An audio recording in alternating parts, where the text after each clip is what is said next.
vast little forest, untamed and left wild. Where lives a small person, but he's not a child. A leader of men, a leader of more. He's listening now, Gabe, he's ready for war. A powerful druid, but he cannot fly. He's in love with death, but he cannot die. His name it is Gary, and this is his story. His name it is Gary, revel in his glory. It's scary, but no more he can. It's scary, fuck yeah, Muad'Dib.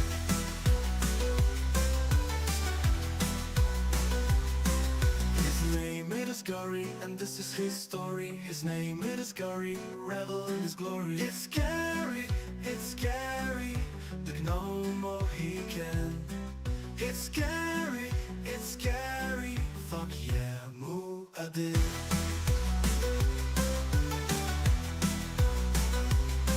His name it is Gary, and this is his story. His name it is Gary, revel in his glory.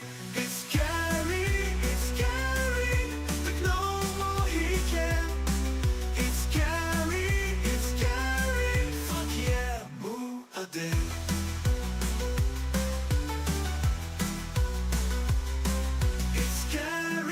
It's scary, but no more he can. It's scary, fuck yeah, Muad'Dib.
Hi everybody, welcome to the stream. Oh my god, I forgot about my washing machine.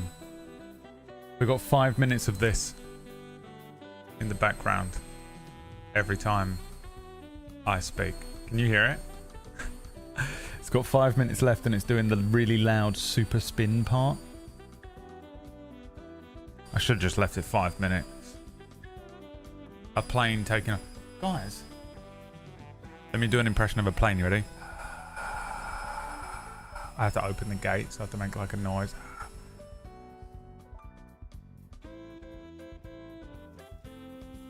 This is going to be annoying as fuck. Oh, I wish I had something to watch for 5 minutes. Oh, I do. Let's watch some TikToks.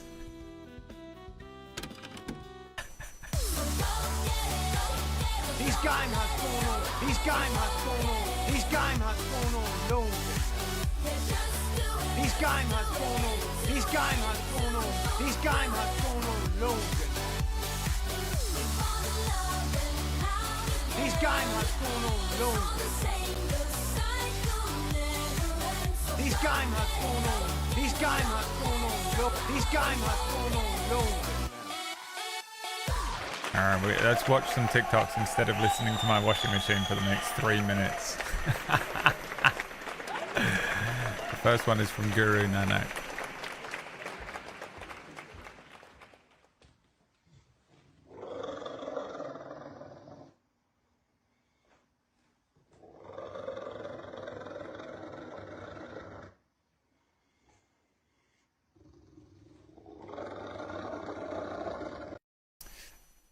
check this out though. Look what's in my recommended. Yes, I've done it. We gotta click it. Make your contrast paints twice as useful. Instead of priming with grey sear for a neutral tone or wraithbone for We a have to warm click it tone, and watch the try whole thing. base coating your model with a tell the light algorithm. cyan instead. Citadel's Baharoth Blue is great for this, or, shameless plug, Midwinter Ice, my very own primer from the Colourforge. Just give everything a quick dry brush with white to bring out the details, then paint on your favourite contrast paints as normal. The cyan undertone will shift all the transparent paints to cooler colour temperatures. Check out this orc to see what I mean. Give it a try, and I think you'll agree that's a pretty cool way. Combat encounter for experienced players. Try this encounter for your next D&D session. That's coming up within about 10 minutes from now. 36 beholders behind a closed door.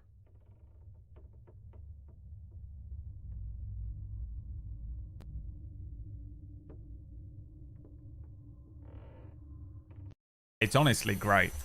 There are 36 beholders behind this closed door. What do you do? The barbarian. I kicked down the door. 2 minutes. This one's from Sarah. And then the stream can begin. Deutsche Bahn.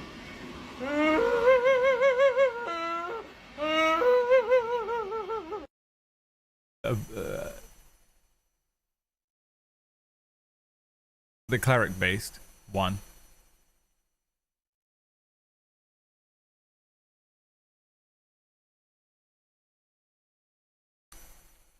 Hold on. Nope. Just listen to this for a minute.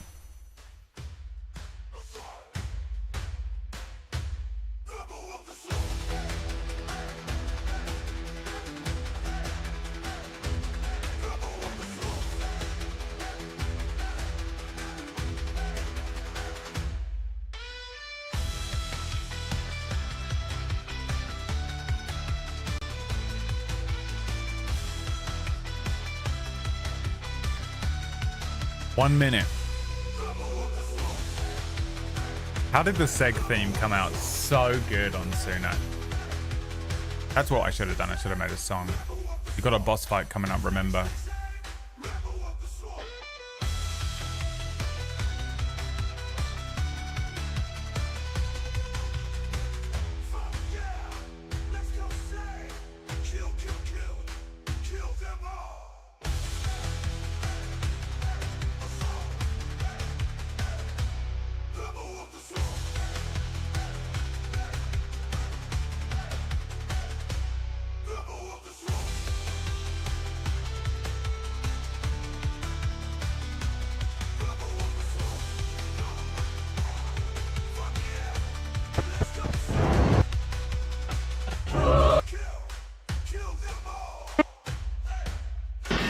Deutsche Bahn. Bahn.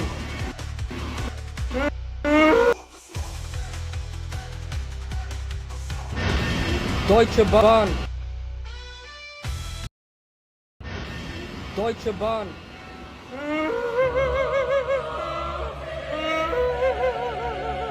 If it had the bar, then it... If it had the bar come up, the health bar, I wonder if you can just get it. Cleric Beast Health Bar PNG. Boss bar health template.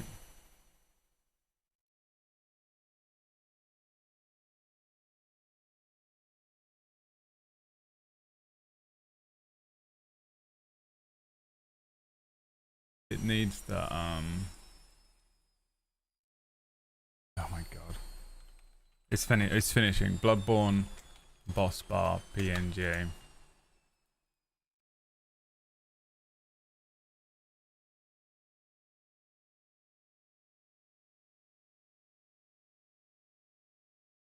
How is this not just the first thing? The most annoying the most memed thing of all time.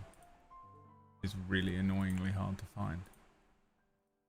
Not worth it, by the way. Oh, it fucking looks like that. Alright.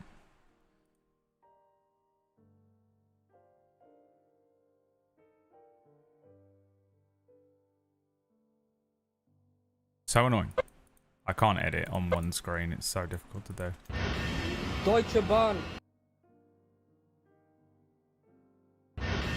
Deutsche Bahn.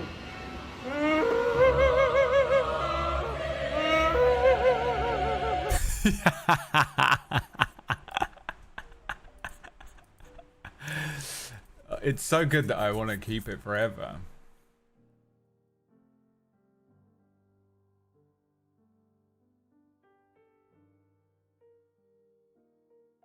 I might upload it. What's the thing called in the bottom left of the HUD? You know, the little like...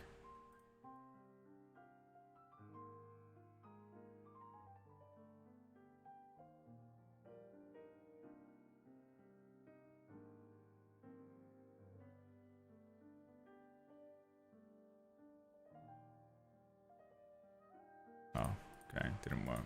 Alright, I'll come back to it. The washing machine is finished. Finished, I tell ya. We can continue watching TikToks. This one was sent by...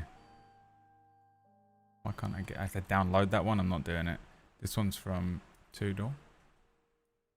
That's a wide stance, my guy. Super solid. Another bird talk. No one's gonna tip you over. Oh my god, he They doesn't could look real try, at all. but you'd be like, The blinking. nah. He's This fucking is- adorable. What is he? Kookaburra. What is he? That's a wide stance, my guy. Super solid. No one's gonna tip you over. What is They he? could try, but you'd be like, I mean, whatever that is, I want one. That's fucking adorable. This one's from Nanak. Do not nap during the day. The cleric-based music plays again.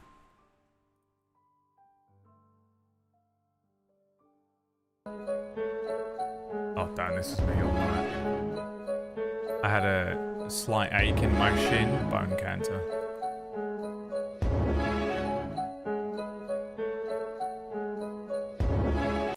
Yeah.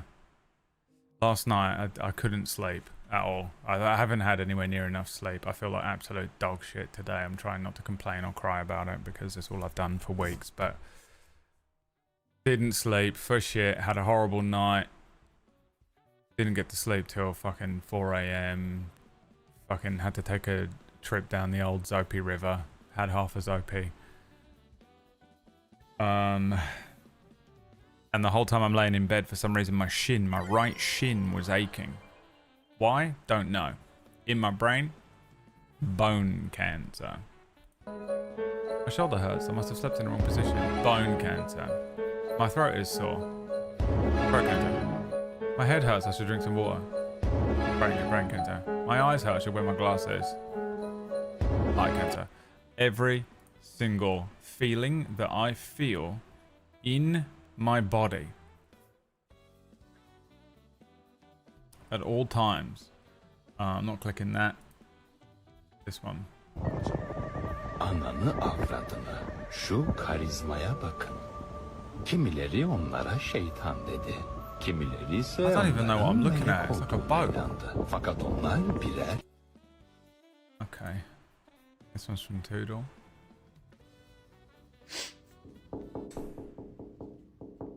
Hey, Yeah. come outside. I just want to talk. Send in the wasp killing brigade. One's from Toodle. Bats. I think bats are cute as well. They only look like a bat.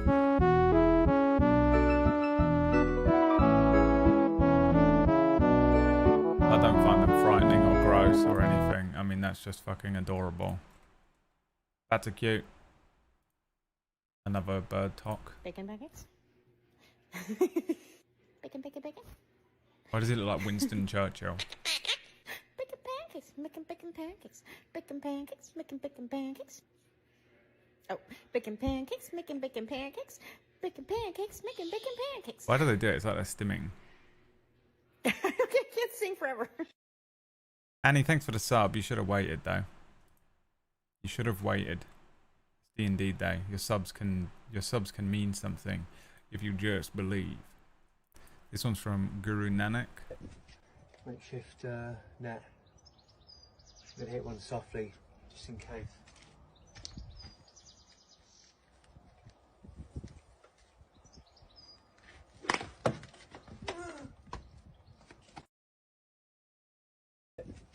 Makeshift net. I'm gonna hit one softly, just in case. What does he hit? This brick? Oh no, he hits that. Oh. Golf balls suck as well, dude. 1, 2, 3, 4, 5, 6, 7, 8, 9, 10, 11, 12, 13, 14, 15, 16, 17, 18 pieces of bacon in 24 cans of Bush's baked beans. I just don't want to see stuff like that ever. I hate food that comes in sauces.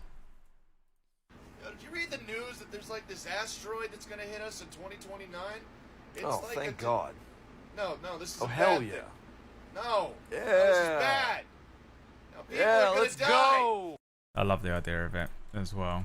Bring it on. This one's from Sephiroth. Now just turn your head sideways and you can see how it works. There's a variety of these things. They're called emoticons, and lots of internauts use them. Internauts. Okay. And lots of internauts use them. Okay. That's your new name. You're no longer known as the Jake Paulers. You're internauts.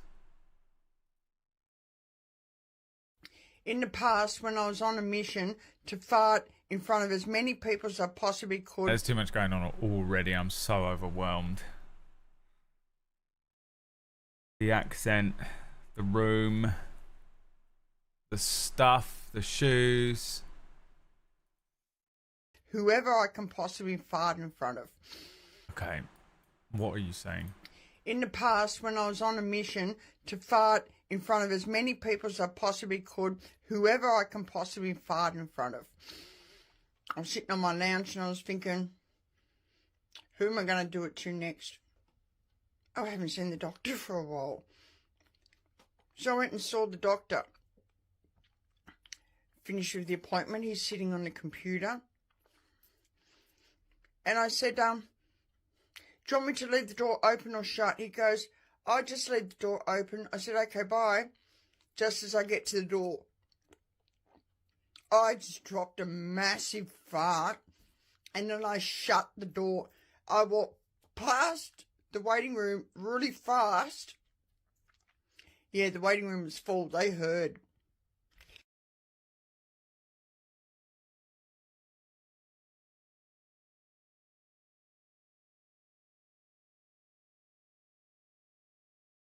There was so much for me to react to that I'm not going to react to any of it. I'm just moving on. I can't.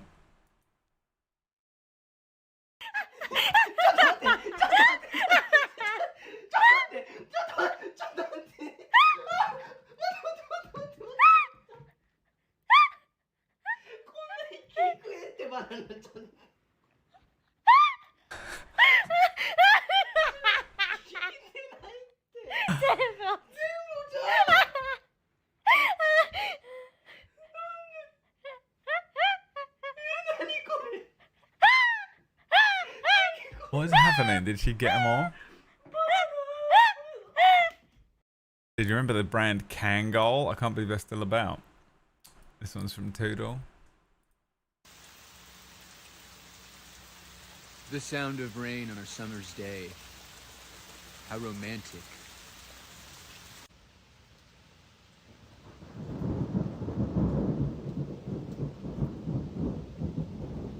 Doodle only sent this because she's like, this is you staring out your window at me approaching your apartment, and I need you to understand how fucking weird and creepy you are, Brad, and I need you to stop doing it. I think I have a couple in here. Oh yes. Hey guys, welcome back. Hope you're having a great... What? Hey guys, welcome back. Hope you're having a great weekend. We're missing a player, so we'll just have... No, I'm here. Yeah, sorry about the scare. I actually got someone to cover my shift. I know you put a lot of work into this. I mean, you didn't have to do all that. Hey, would you mind if I did the recap this time? If you want. Hey, DM, I had a lore question, if that's okay. Yeah, let me bring up my Google Doc. Yeah. Guys, I know time is a constant variable in all of our lives, and I'm grateful for the opportunity that the DM has given us to get together and share stories. I don't know what to say. DM, DM, DM, DM, DM, DM, DM, DM, DM, DM, DM, DM, DM, DM, DM. Yo, I gotta take this call, so I'll be back in like 30 minutes. Hey, the rogue is trying to steal the monk's staff again, all right? And I just want to get into combat. Hey, my character is a lone wolf. He does not care what the table says, all right? It is part of his backstory. It's not my fault. You always get away from the party. Try it then. Hey guys, welcome back. Hope you're having a Love DMing. The original game director for Hearthstone was Ben Brode. Ben Brode is an awesome dude. I got to work with him when we worked on Hearthstone for security stuff. He left Blizzard. He went off and made a company called Second Dinner. Their first game was Marvel Snap.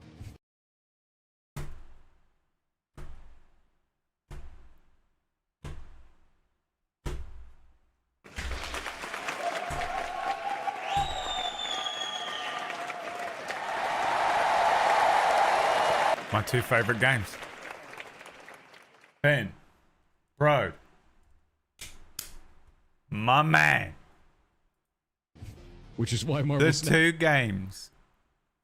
Teamfight Tactics as well. We'll give Teamfight Tactics a minor shout out. But the two games. If you were like, Brad, what game saved your life?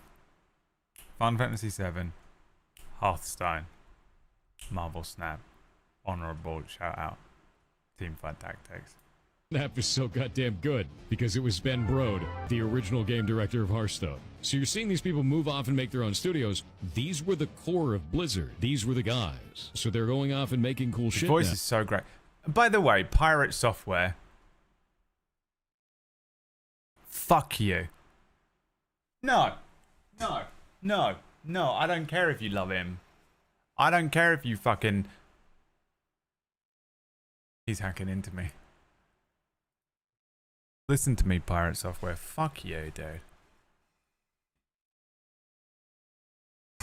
1.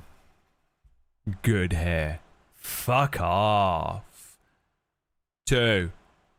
Smart as shit. Fuck off. 3. Best voice. Fuck off. 4. I can't even count. 4. Worked at Blizzard and his dad is the guy. His dad is the guy from South Park who's sitting playing WoW. That's actually his dad. Fuck off, dude. Successful streamer and successful developer, fucking, you know, just all round smart brain, fucking, you know, did everything, does everything, knows everything. A genius.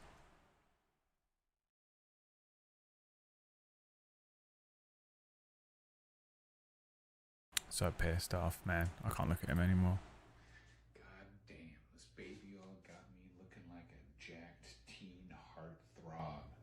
You think the black guys... Oh, if in case you're wondering, yes, this is me in 10 years if I get there. Look how similar it could be me. God damn, this baby all got me looking like a jacked teen heartthrob. You think the black guys down at the truck stop are gonna treat me like a jacked teen heartthrob when I show up covered in oil with a bad attitude?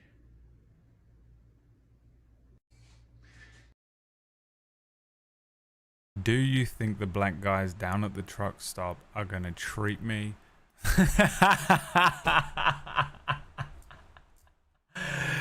like a jacked teen heartthrob when I show up covered in baby oil? Is my new favorite phrase of all time. What does it mean? Hello, Allison. It's been a while. It has been a while, indeed. I feel like we should address what's happened in the months since we've seen you, since some of our viewers may not know what has happened. So I guess I'll recap. I'll do the honors. Help yourself. Okay. In October, you were on a Zoom call with your colleagues from the New Yorker magazine. Everyone took a break for several minutes, during which time you were caught masturbating on camera.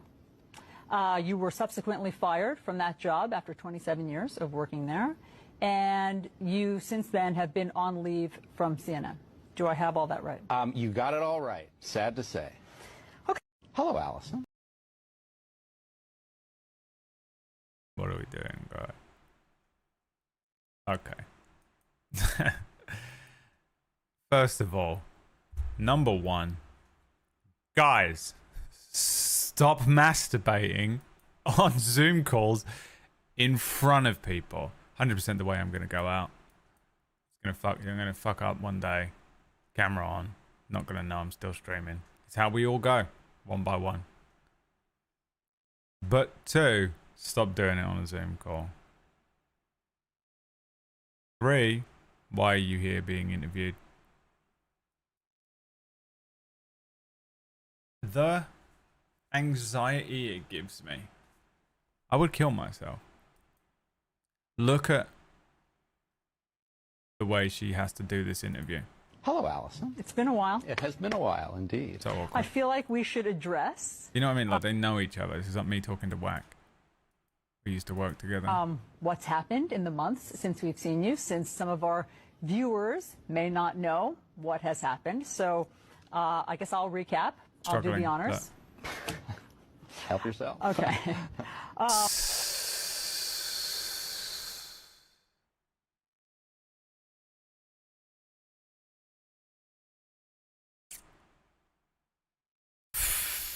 AI from this video game just solved the housing crisis in America, but not everyone's going to like this answer. In the new video game City Skylines 2, they implemented a bunch of new features to make it as realistic as possible to an actual economy, the changes in the economy, and everything that happens when you're building a city and a society. Again, they were trying to make it as realistic as possible. And what they found is, just like today, as people were building and selling homes, it became so expensive in the market that nobody in the population that they had created in this game was able to afford a home. It turned into a major housing crisis. And what did the AI do to solve the problem?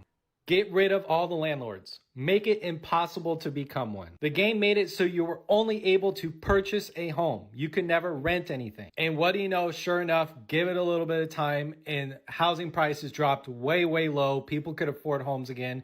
And it totally fixed the economy in this simulation. They just made landlording not a thing anymore. They just got rid of it. And I don't want to pretend like this is an absolutely perfect simulation, but I'm just saying it makes sense.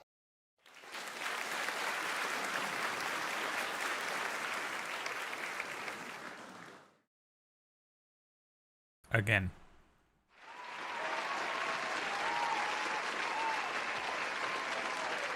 Moving on. I was thinking I'd play Dragonborn. Is that okay? Dragonborn, yeah, no, totally. How would you actually like to play a full dragon? Oh, sounds pretty cool. It does, doesn't it? You could actually, theoretically, play multiple full dragons at the same time if you wanted to. Dang, that sounds... I mean, it sounds overpowered, but, like, really cool. How do I do that? You're just gonna take this book. Okay, and then you're going to grab this screen. Okay, then you're just going to sit right at the end of the table, right there. Perfect, so you're looking great. And I'm free. So, I was thinking I'd play a dragon. Trying to get Whack Steven to DM something.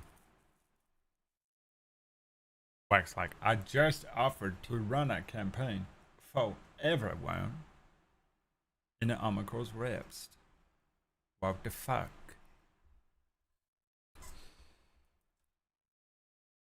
Alright, let's play D&D.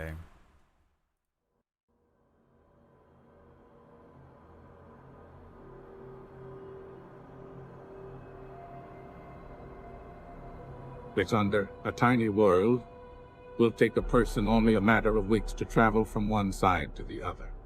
Once a lush, verdant planet, Rixonder's rain had stopped falling, or they'd stopped it. And how? Was there something to do with the warring empires? Was it a new unknown threat? Or perhaps it was the new major tech and steam-powered technology from the Pakistan matriarchy or Kosus Renti. Long ago, the world was treated as an experiment by the gods. They were trying to discover the most powerful species they could make. Just a fun game for them became our world as we know it, in the finals of the Kraven trials. Humans faced off against Noms. The humans won. In a final test, the gods pitted the humans against the dragons.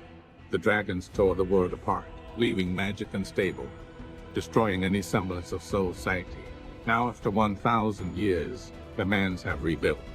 Two great kingdoms, constantly at war, and between them, the last forest. The only place of green in our dying world. And inside that forest, the last Nom. My name is Gary, and this is my story.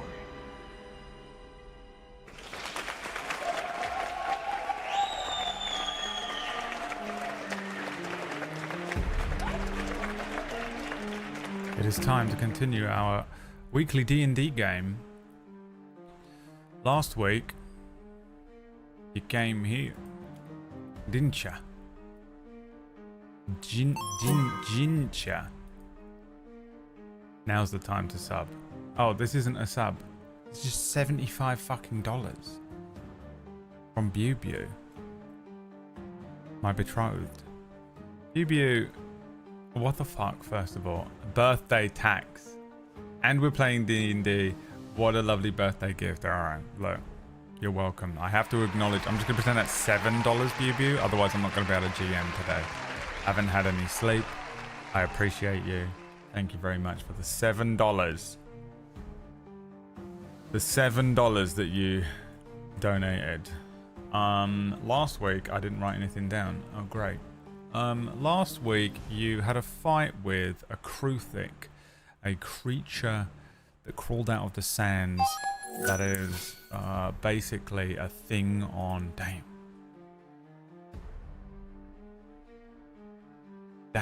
Insta Rage wants a wheel spin immediately. Damn.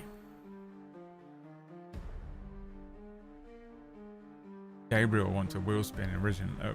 Okay, that's on 5. If anyone asks, 5 here. Thank you very much, Gabriel. Insta Rage. Let me finish the wrap up and then we'll actually start spinning wheels and rolling dice.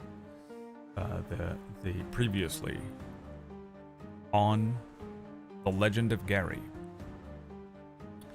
Gary and Seg fought with the Kruthic, and you I think for the first time you actually defeated something without a Deus Ex Machina. Am I right? I can't remember how you killed it now. You destroyed it. Or did you teleport again? Where are you in the world? Are you teleported again? That's right. And then you teleported from Fury Road to here, the middle of nowhere, right? After teleporting to the middle of you turned into a giant lizard and teleported. That's right. Yes. Plumrug, thank you very much. Here you found a thing known as the Crypt of the Jinn. The Jinn. Believing it to be a pub, Gary and Seg stepped inside. They started maneuvering through the crypt, slowly making their way through several chambers that were filled with traps, shifting sand trap, hall of mirrors, hall of whispers, before they came to the final room, the final chamber. The Jinn's resting chamber. Stepping inside. That was where we ended the session, I believe.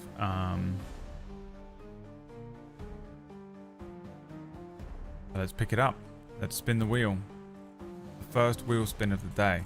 No one suggested any new things to add to the wheel. But essentially how this works, if you've never been here before, we're playing D&D, Dungeons and Dragons. Chat is playing a character known as Gary.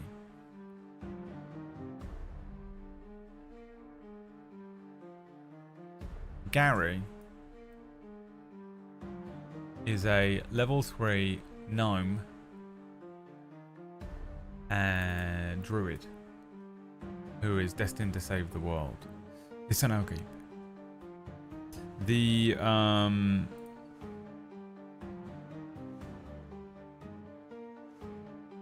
way it works is, if it does work, you can interact with this. You'll be rolling some dice when the time comes, but there is also a way to spin to win, pay to win.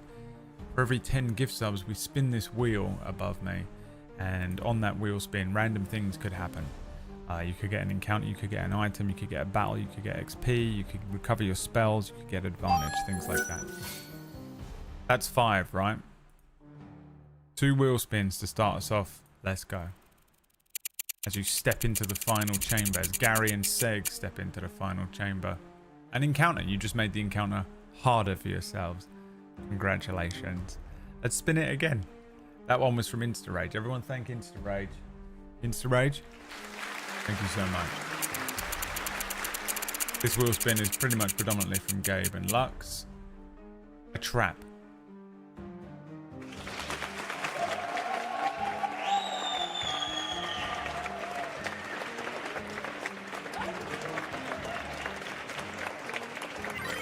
You open the doorway and need to make me a dexterity saving throw.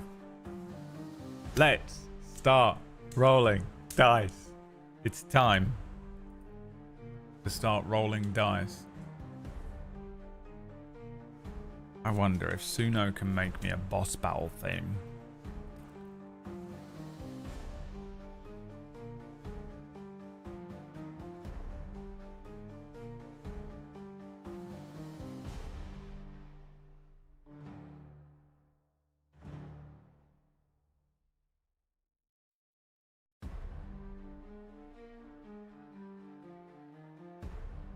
Fight with the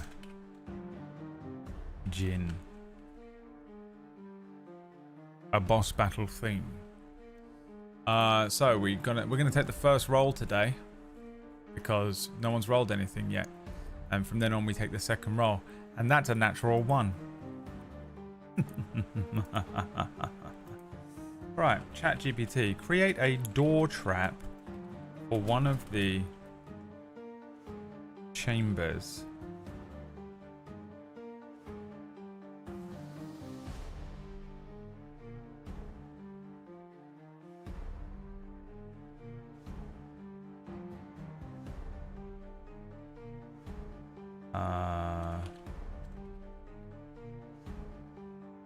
A door trap for one of the chambers.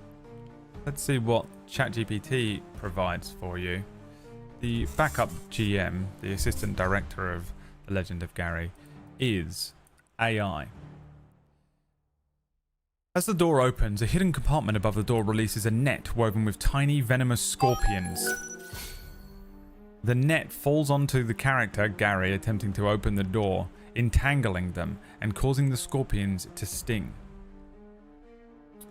A DC 13 Dex saving throw will avoid the net. On a failed save, the character is entangled and takes the following effects. The poisoned condition. The character is poisoned for 1 minute. They can make a DC 12 Constitution saving throw at the end of their turns to end the poison condition. And you take 2d6 poison damage. So let's do that straight away. Aziban. Gary takes 7 points of poison damage. Is he resistant to poison? I don't think he is. Ouch. A net, as this door opens,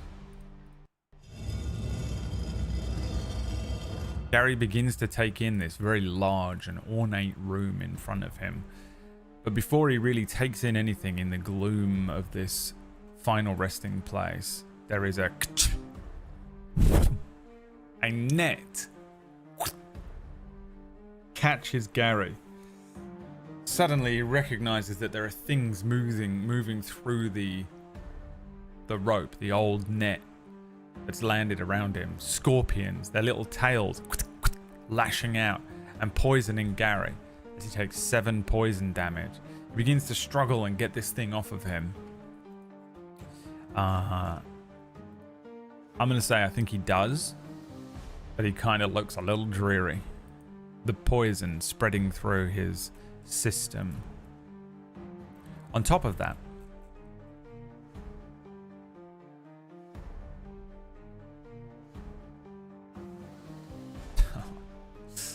this is going to be rough. Let's start rolling initiative as you step into this chamber. We take the second roll.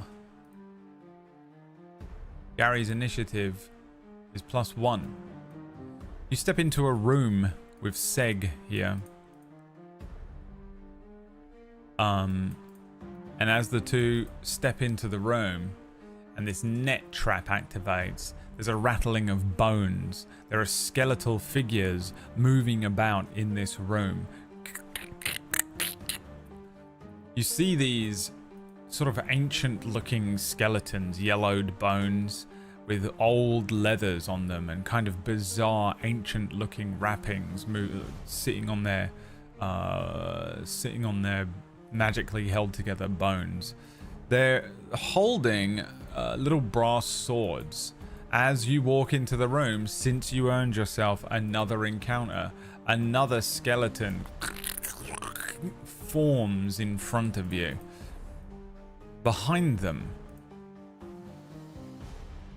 this enormous, ancient, musty, dusty, ornate room contains the sarcophagus of an undead Jinn, surrounded by treasures but guarded by the powerful wards. The Jinn itself, well, I guess what happens is the sarcophagus first begins to open. There is the sense of heavy winds in this room as suddenly the sand and the dust and the dirt of ages begins to lift up and a wind is pulled inwards. This form lifts up out of this sarcophagus, part material, part sort of translucent, part sort of wind to like miniature twister and smoke as this elemental being rises upwards, and you see what is essentially a genie. But genies are not fun Robin Williams characters, unfortunately, especially when they are undead versions of the genie here. This is a bizarre looking creature. The head and torso of this individual seem to be sort of together, but there are parts of this body which appear to be sort of rotten. You can see bits of flesh hanging off this sort of zombified genie. One of the eyes rolls around awkwardly in its head, but the second eye fixes immediately on Gary and Seg as they enter into the room. Again, bizarre kind of ancient looking clothing, a bizarre set of wraps and leathers that sit over the body rather than were made to fit the form. You see the genie kind of rise up in this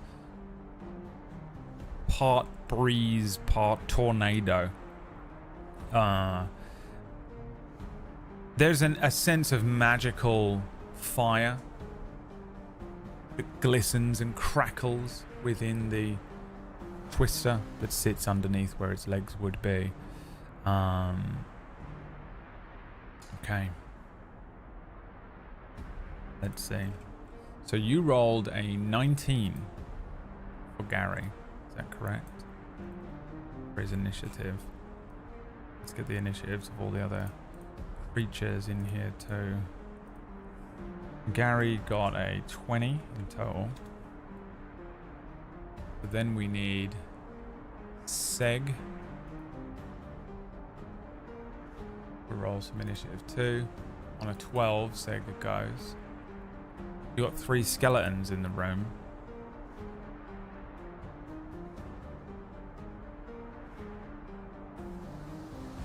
They go on a 16, and the undead Jinn It's a homebrew creature, by the way. Goes on a 12. Let's see what kind of boss battle music we were given.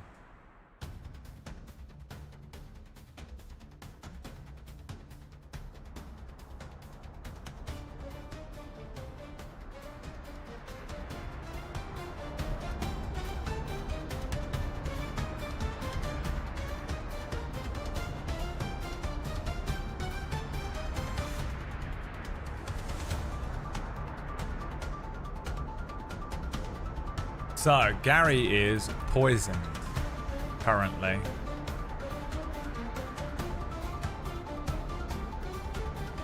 Gary is 15 feet away from this skeleton, 50 feet away from these skeletons, and 75 feet away from the undead genie.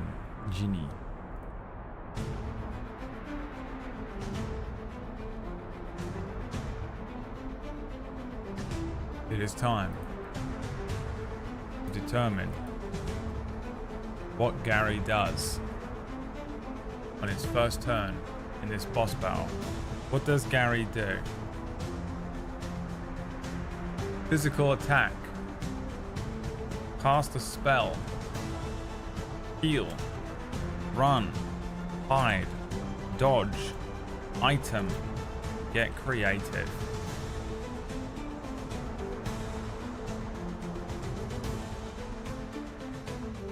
The choice, as always, is yours.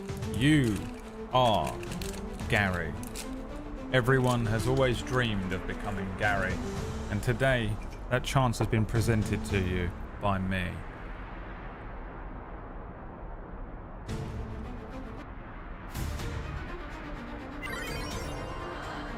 For Gary.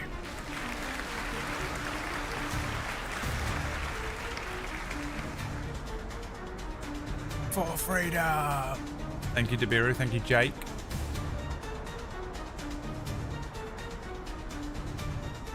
Shadow, Joint Gifts, Lux, Plumrock, Gabriel.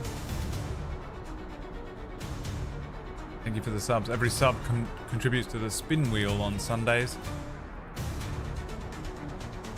in which something random will happen. So far we've had 2 wheel spins, both of them negative. You spawned an extra skeleton and a trap. There is unstable magic in this world that sometimes can be a boon and sometimes can be very dangerous.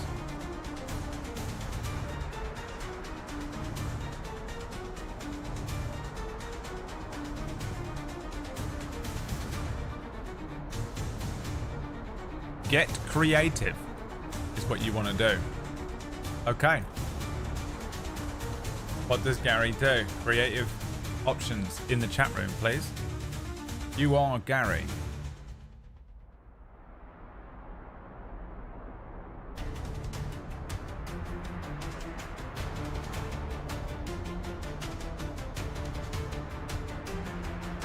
Summon Rendor is sort of use item, by the way.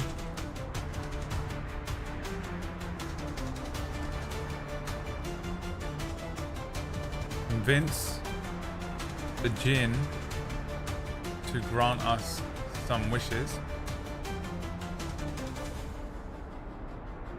Up the wall we go, possibly taking Seg with us. You have spider climb now, that's true.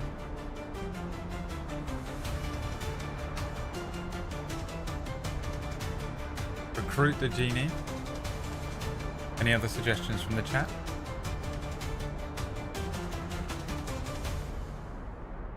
Order drinks.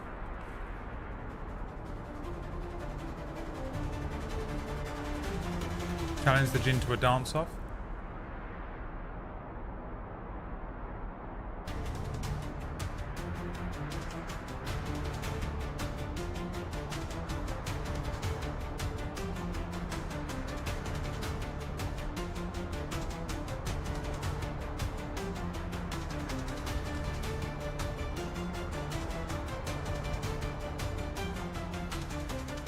Go west. Okay.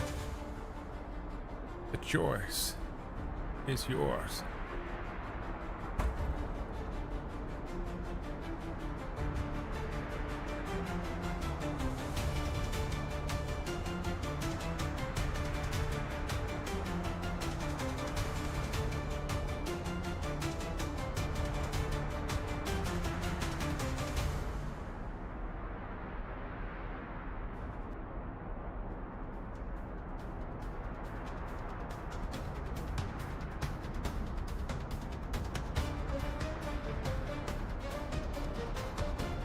What would you like to do?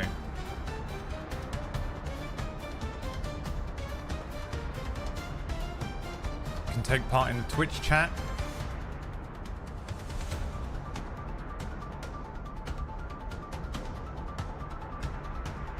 By voting for the options or suggesting things.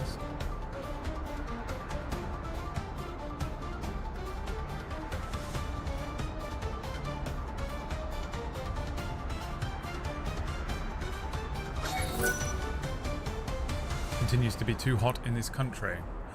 How about spin the wheel? Says Anonymous. How about you spin that wheel, bitch? Convince the djinn to grant us some wishes. Okay. Entering into the chamber. Scorpions stinging his body. Seeing these skeletons rise up. Pulling out these swords. This djinn rises up. Wind picks up and this djinn appears with his sort of partly rotten face, partly rotten skin, an ancient body, caught underneath him a small isolated twister, crackling with a fiery blue energy. He says, "Who dares disturb my slumber?" Gary says, "Well, what? Hold on. What's going on here then?" Ow! Flicking a scorpion away. I thought this here was a pub.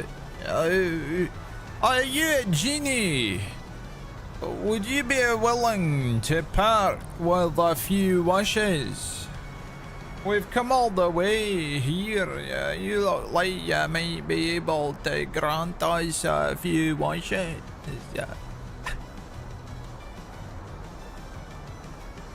That is going to be a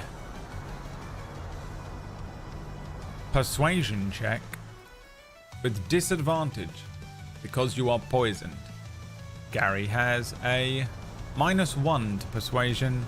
Start rolling. We take the second and third rolls. The first one is discarded as it purges out all of the previous rolls. And we're going to spin a wheel while you do that.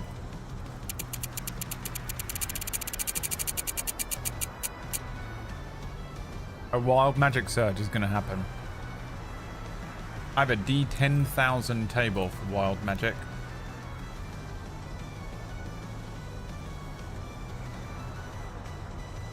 This is what you have summoned. /R 1D10,000.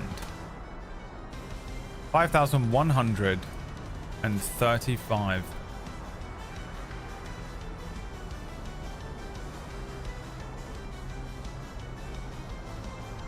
God damn it. 5,135. That's 235.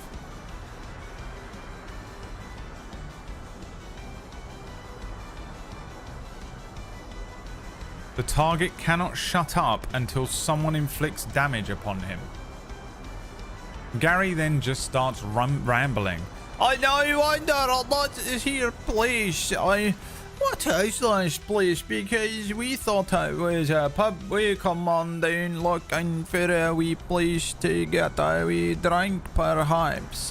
But I don't know if you're selling lager down here, but I mean, we thought it was a bum, didn't we? Seg is looking at Gary like, what the fuck? Oh no, you've done a really nice thing while this here place. Is that gems on the ground? Oh, you got treasure. Are these your 3 friends, these wee skellies? Alright, what are we looking at? A 9. Discarded a 7 and a 20. So 7 minus 1 is a 6. The Jinn says, wishes.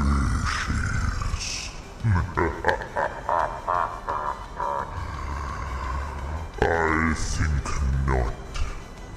Perhaps I will add your skin as a rug for my beautiful pub. Sick 'em, boys. You failed. That was Gary's action. Gary has a bonus action. Would you like to heal? You can just type yes or no in the chat and we'll take the overwhelming majority. You can heal on a bonus action as Gary and use one of those delicious summer bombs.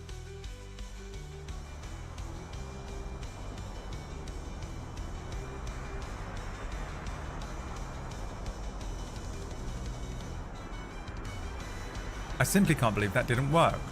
Okay. Gary has got 2 more Balm of the Summer Quartz to use. Does he get them back on a short rest? When does he get them back?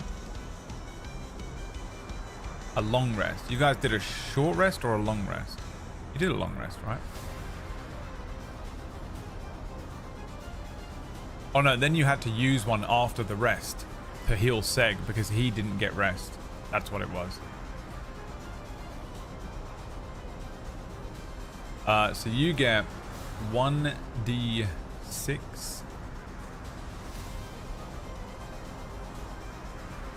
and then 1 temporary hit point.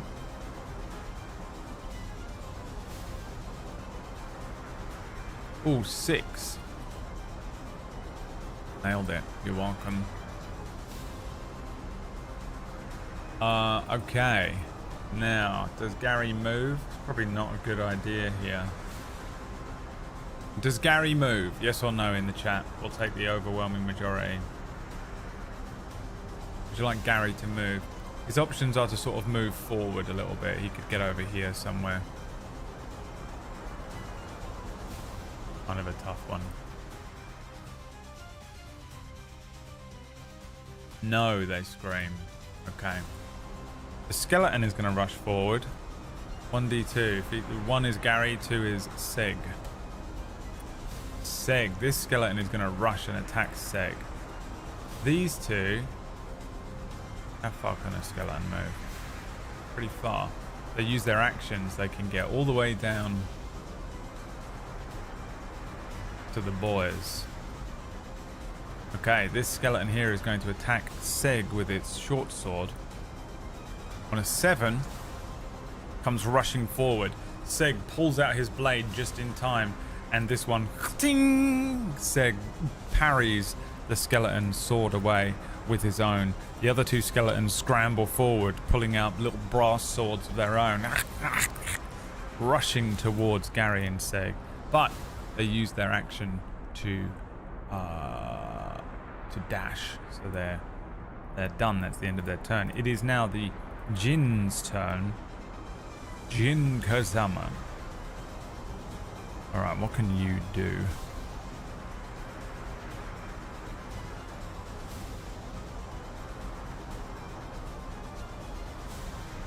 Actually nothing. Oh. You see him move his hands like this. Doctor Strange style. And the exact Marvel Doctor Strange glyph appears in front of him. It then also appears on the ground. It appears on the ground in front of you.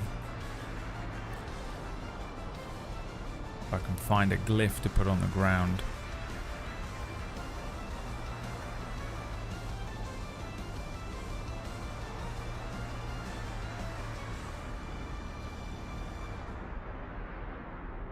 that work? What's going on? There it is.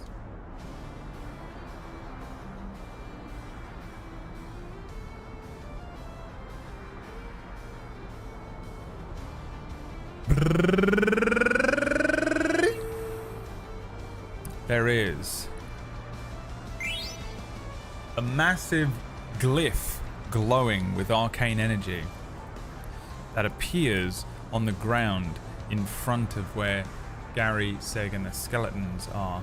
You also see the Jinn start to fly forward, and he is extremely quick. I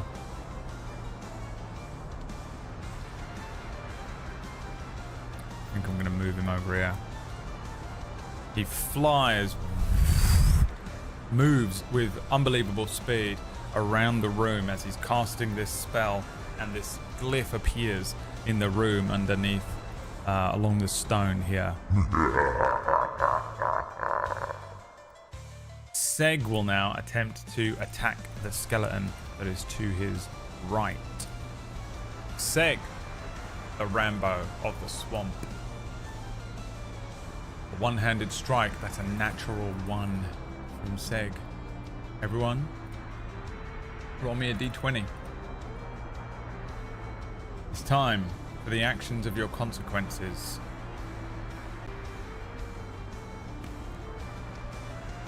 Melee fail consequences have a d20 list of stuff that will happen to you when you roll a d1.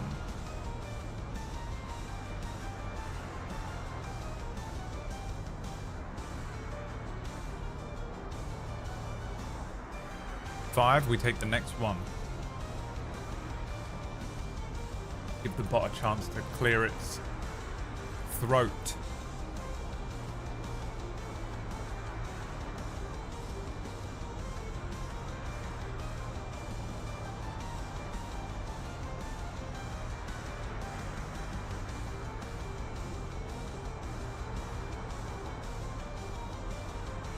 What's it gonna be?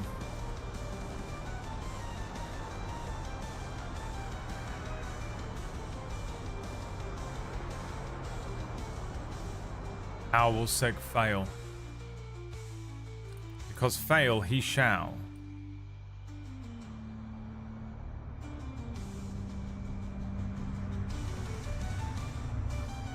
A 5.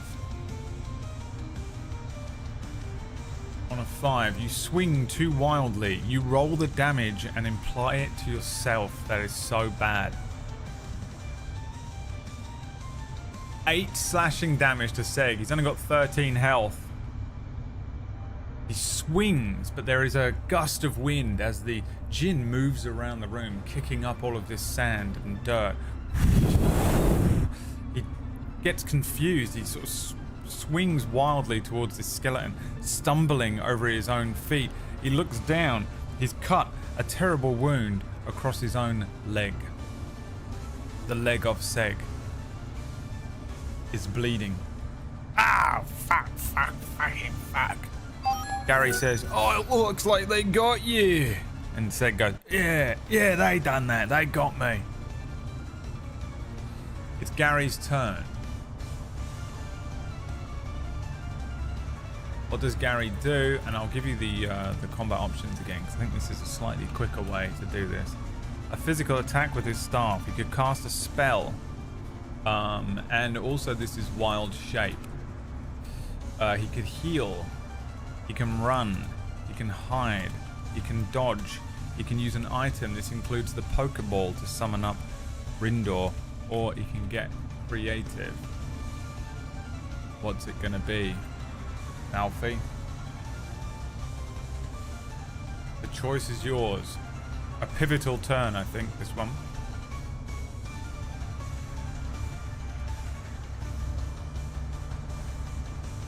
Not looking good, Brev. What will Gary do? Excuse me, eating some food. I had a lot to do this morning, including sitting on my ass, feeling sorry for myself.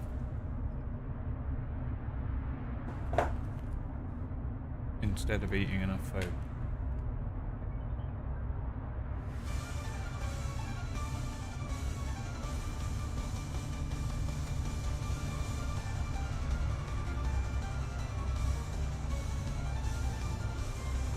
Cast a spell Wild Shape or use an item. I'm guessing the item you want to use. Which item does Gary use?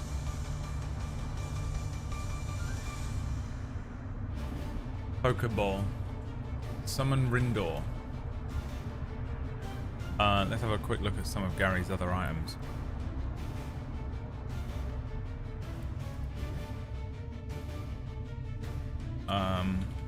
Potion of Detect Thoughts.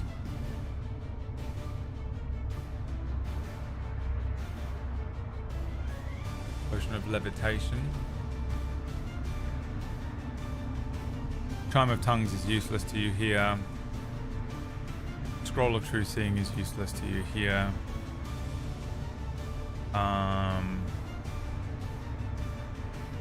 Metal Canteen of Steam. This will let you... A jet of steam will suddenly burst out of the thing. A potion of Wall Walking. This will let you basically walk through walls for 1d4 minutes. You've got a potion of fire, I think, as well, right?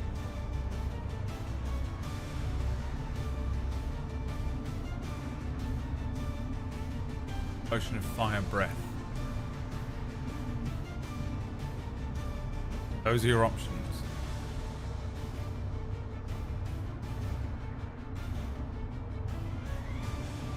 What does Gary do? Which item is Gary going to use?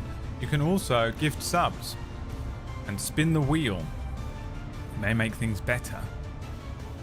On the wheel there are things like magic item, next roll being a natural 20, teleport, apply a condition, full heal, recover spells, quad vantage, and a Deus Ex Machina. May just save the day.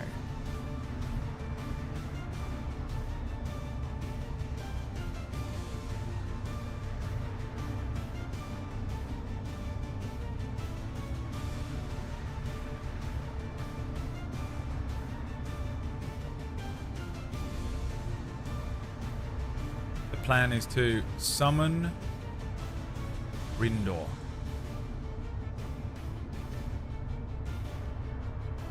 Now, a little while ago, you managed to pull off a crazy maneuver.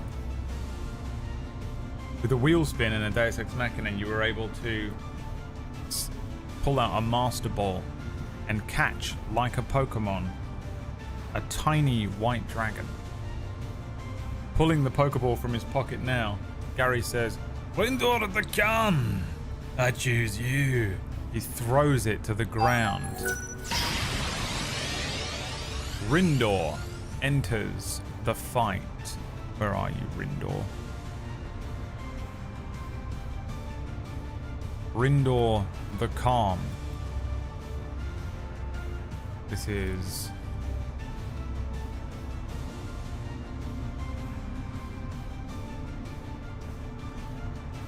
appears.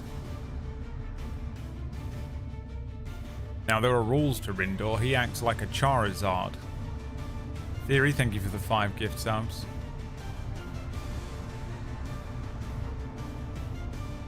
You roll a d6 to determine how he comes out and his disposition. 5, cooperative. A dud.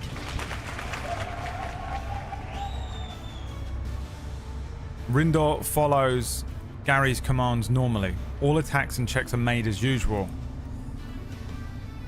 Rendor is in an unusually good mood and fully committed to aiding Gary, performing to the best of his ability. He appears... After 5,000 years, I'm free. It's awful in there. I don't like you very much, but thank you for letting me out. What the fuck is that? This little dragon, tiny, with mosquito moving like a hummingbird, appears and begins flying around. Let's roll an initiative for Rendor here. Rendor goes on a 9.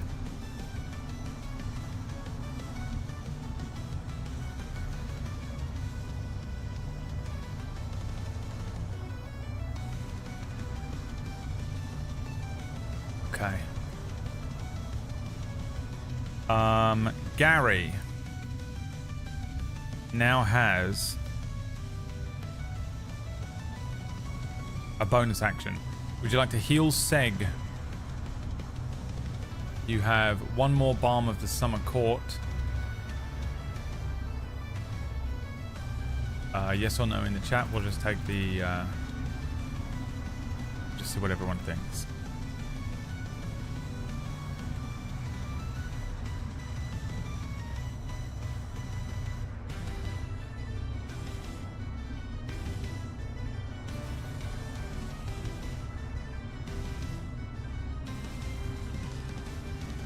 Yes, okay. 1d6. 5 heals back to Seg and a temporary hit point. Takes him up to 11 as Gary spits in his hand and flings it at Seg. Seg, fuck it, what a... It looks down as the wound on his leg is knit together. Gary moving is a bad idea right now, so I think he's going to stay right now. However, right there. However, all of the skeletons are now going to attack. Let's see which one the skeleton in the middle is going to attack. One being Gary. Gary, 2 attacks towards Gary, 1 towards Seg from these skeletons. 1, 2, 3. The 18 is going to hit Gary. Gary's AC is 14. The 7s will miss as they begin to engage with these fights. You do need to roll against poison corruption. That's true, actually. You can roll a con save. So you guys can start rolling that right now. Gary has a +1 to his constitution, so you can roll exclamation point roll d20 in the chat room. Will allow you to roll your constitution saving throw. You poison doesn't give you disadvantage on this, right? Poison condition.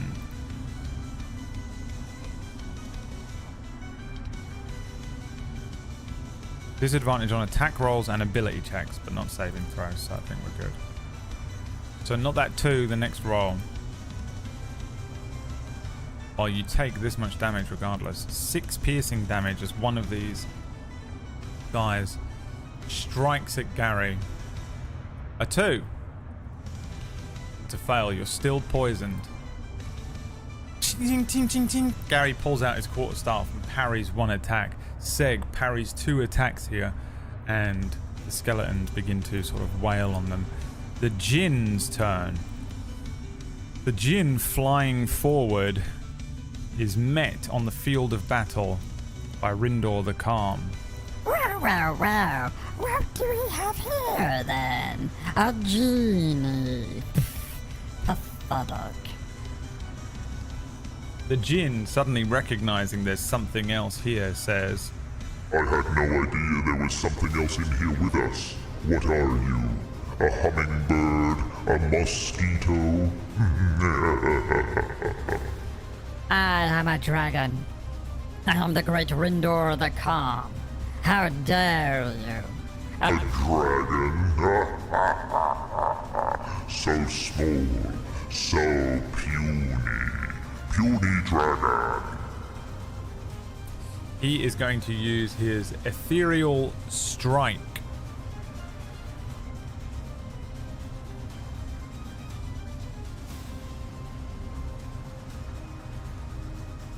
Or is he? Yes. On Rendor here. A 24 is going to hit Rendor for sure. Rendor's AC is 16. He deals 3 necrotic damage and 2 lightning damage.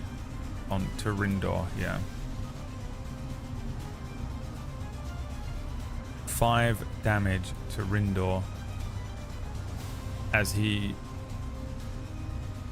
sort of spins a Rasengan-like maneuver into the air, a mote of wind and sort of some of that crackling energy balls in his hand, and he throws it towards Rendor, who is hit by this thing. Ouch! Do you know how much that stings? Says Rendor. That'll be the end of his turn, I think, for this one. It is Seg's turn. Seg will strike at the same skeleton again, I guess, with his longsword.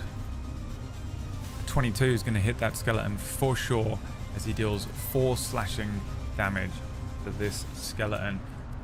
There's a strike is made against part of this skeleton. You see parts of the ribs break off of the skeleton and clatter to the ground. It is now Rendor's turn. Now Rendor's probably got some dope moves because he's a fucking dragon. He's got cold breath. I think he's got to use it, hasn't he? There is a moment as Rendor says, "Now, witness my most powerful move. The breath of 100,000 years. The Ancient One's blood boils in my veins and prepares to freeze you to fucking death, bitch." He's already dead. Cold breath. This is Dex save from the genie. A natural 1 from the genie. He's going to take 5d8 cold damage. 16 damage dealt to the genie. The tiniest little mouth opens up, but what comes out is a huge gust of cold energy.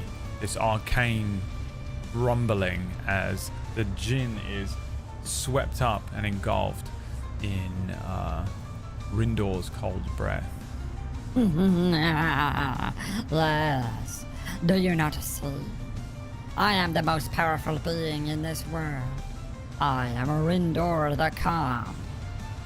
You will need more than breath to destroy me, says the djinn.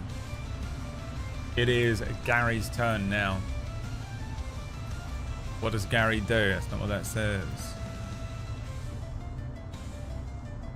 What does Gary do? We'll put up the combat options first, because it helps us to figure out. Physical attack. God, I wish I didn't have to write this out every time. Cast a spell. Heal. Run. Hide. Dodge. Item. Get creative. Cast a spell is also wild shape, remember. You are a druid. Choice is yours. What does he do now? What does he do?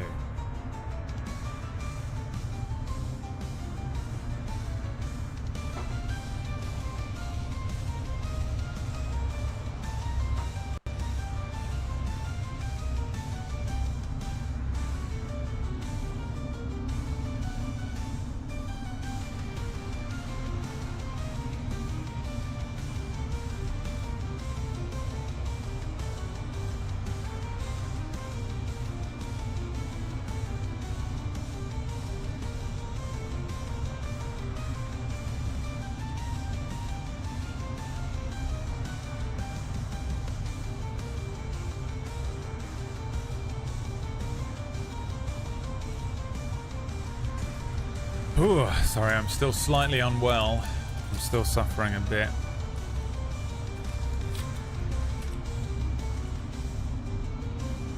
I have to keep taking medicines to vaguely offset the horror that is my life currently.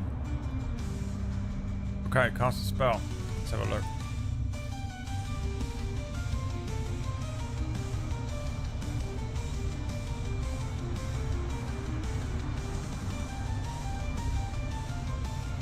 What spell does Gary cast? Wild Shape.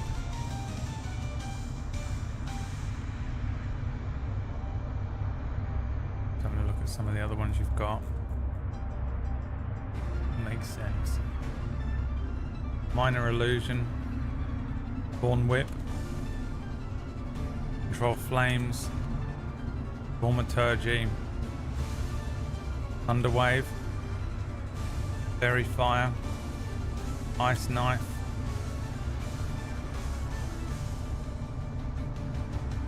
Protection from evil and good. Enhance ability. Healing Spirit. Warding Wind.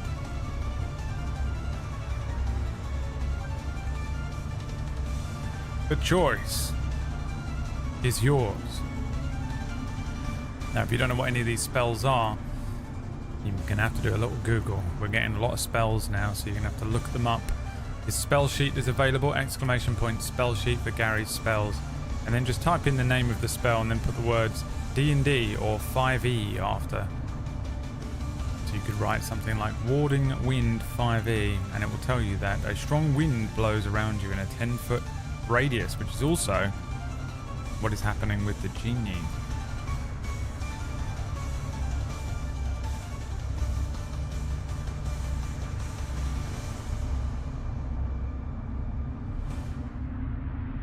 Between Wild Shape and Thunderwave. Thunderwave will be a huge concussive blast around Gary, which should help to strike these skeletons. You might catch Seg in that as well, however. Alternatively, you can Wild Shape into one of the animals that Gary has as an option. A draft horse or a giant lizard. I don't know if we've seen anything else on these travels yet.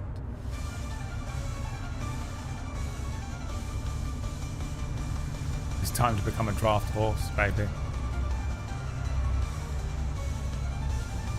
Okay, Wild Shape. What shape does Gary take? A draft horse, a giant lizard. What other options are there, chat? I think this was kind of it, wasn't it? We looked at it last week.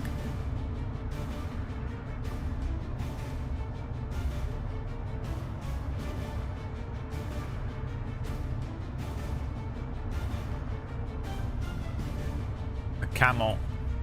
We haven't seen a camel.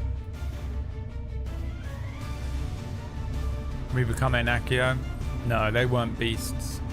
You can only transform into beasts. D&D Druid. Wild Shape table.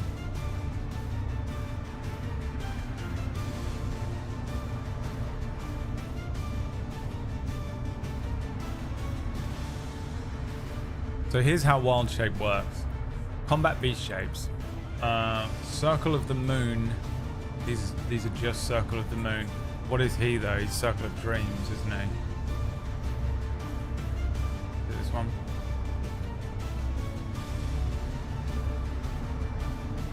You can turn into a baboon, badger, bat, cat, crab, cranium, rat, deer, eagle, frog. But you want to be turning into something that is a CR quarter. CR quarter is going to be the strongest thing you can turn into right now. So an axe beak, which you haven't found one of. There's boar, constrictor snake, cow, a dimetrodon, I don't know what that is. Draft horse, an elk, a badger, a bat.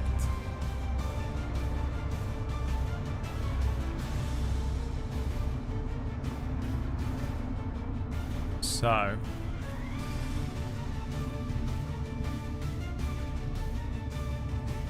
let's see. You've seen a constrictor snake.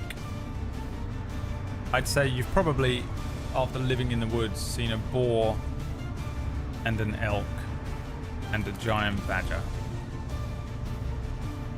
I don't know if you would have seen a cow. I think these are the creatures. So a boar, charge, has a charge knockdown effect, but the DC is very low. Poor AC, poor hit points, poor damage, and Relentless only works once per rest. Constrictor Snake, Blind Sight, and Constrict. Constrict is an absolutely fantastic way to take down single targets, especially if they have trouble passing the escape DC. Unfortunately, it's unusable until level 4, so you won't actually get the ability to do that. A Draft Horse, decent speed and solid attack, but garbage AC. An Elk, charge adds some nice damage behind Ram, plus a knockdown effect that you can switch to using Hooves once you're stuck in melee for the improved damage. Unfortunately, the Elk has both low AC and low HP. A Badger has a burrow speed, keen smell, and multi-attack, but low AC and hit points. I think these are the animals that Gary can transform into. I will add them to his list. I'm gonna let's add a subfolder here.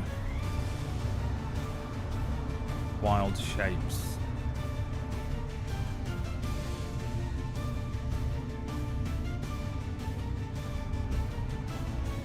Put the Draft Horse in there, the Giant Lizard in there.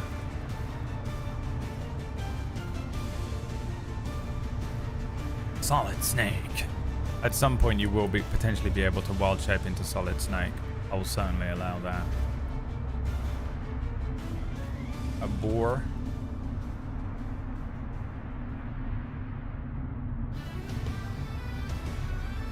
An Elk.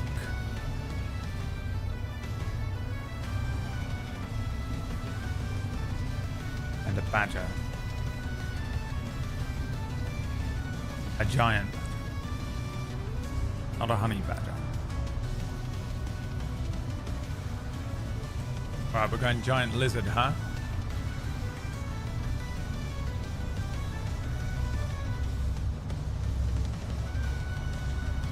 So these are the things that you can wild shape into.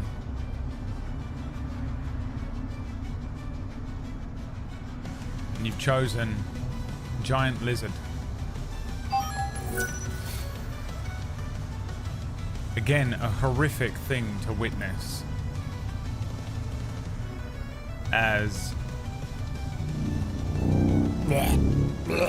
Gary's form, his skin bubbles, his muscles rumble, and he turns into a grotesque-looking giant lizard with huge pink eyes and bulbous gnomish features.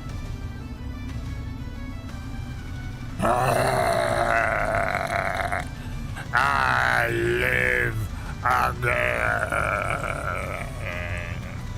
This giant lizard appears, a huge mouth, 6 arms, ridiculous tongue, snapping, a pointed, bullet-shaped face like a shark on the land. A land shark. However, thanks to Gabriel, it's time to spin the wheel before we end this turn. What did you win? Thank you very much for the subs today. I appreciate it. Oof.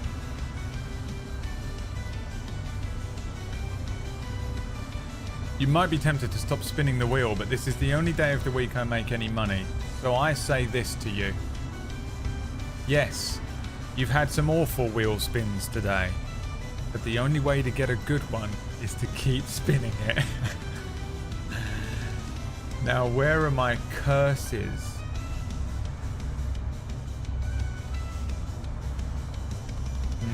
Okay, we're gonna have to do a D&D 5e curse generator. Debiro has done it.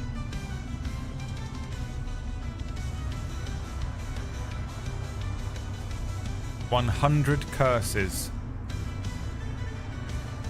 /R1D100. 7.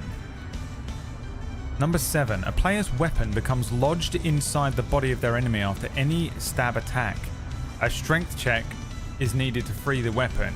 As Gary transforms into a lizard, you see his quarterstaff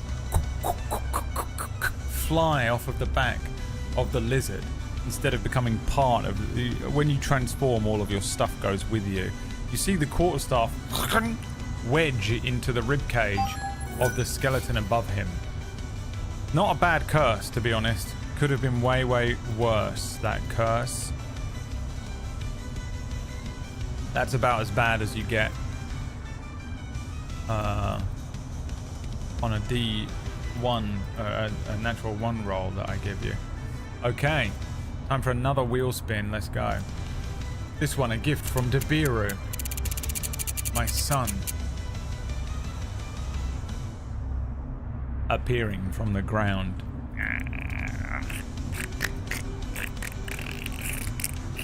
Another skeleton forms, the bones rising up.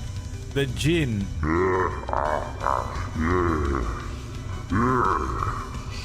Another friend joins the fight.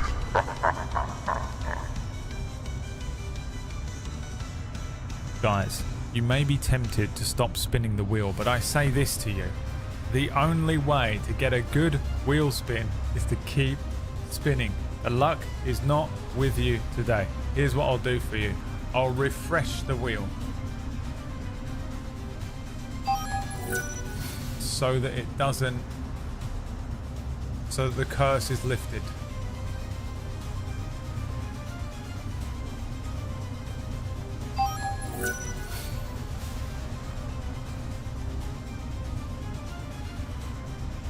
Let's see. Pew and insta rage.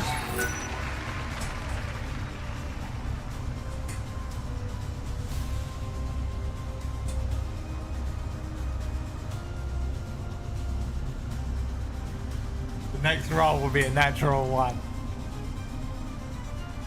The next roll will be a natural 1.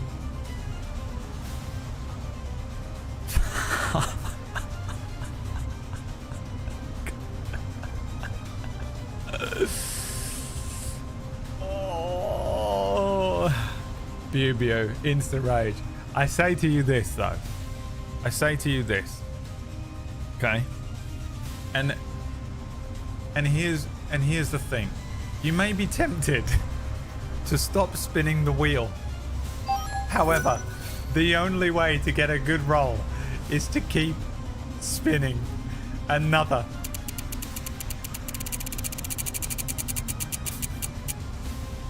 The next roll after that will be a natural 20. They've only gone and bloody done it. Plumrug, Shadow, Anonymous. Thank you very much. This stream used to be the highlight of my week. Now it just sucks.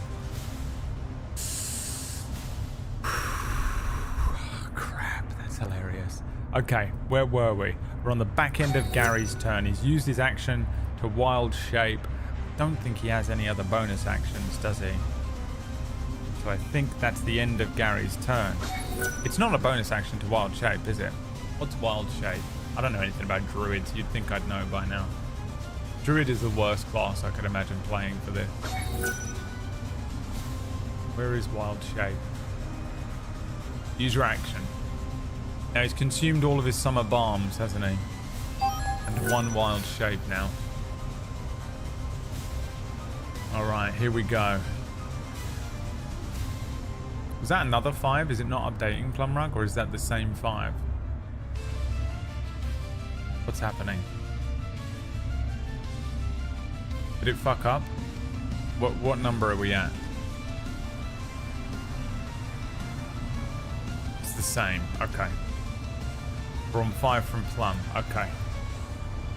So that's the end of Gary's turn. It's now the skeleton's turn. I'm going to roll for the one in the middle to determine who he's going to attack, Gary or Seg. One being Gary. He's going to attack Seg. So we've got 1 attack on Gary, 2 towards Seg here. 1 short sword, Gary, a 14, 1 to Seg, 11 and 22. So Gary's AC currently as a giant lizard is 12. So that 14 is going to hit. Gary will take 6 piercing damage as a brass sword runs down the side of this lizard, cutting open some of the thick flesh. And then Seg's AC is 15 because he's currently using his shield. He's got a +1 shield. Don't remember him getting that, but he has. So his AC is currently 15, which means the 11 misses, but the 22 will hit. He's going to take 6 piercing damage as Seg is deftly battling. Ding, ding, ding. The swords clashing next to the giant lizard as Gary transforms. Seg looks down. The skeleton has stabbed him with his little brass sword here. Ah, you fucking bastard. Blood runs down the side of Seg's arm as the skeleton pulls the blade free. This is the other skeleton. Another skeleton will attack a Rendor here as well. The 12, Rendor's AC is a 16, so he swipes at Rendor, but Rendor, being kind of a hummingbird here, just moves out of the way very deftly and easily. It is now the Jinni's turn. The Jinn will attempt to do something here. Now let me see, because there is something. Yeah, here we go. How far away is Gary? 20 feet.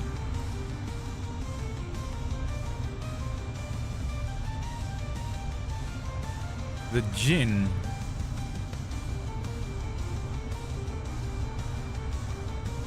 does the whale. The whale from that TikTok that we saw. The Jinn goes like this.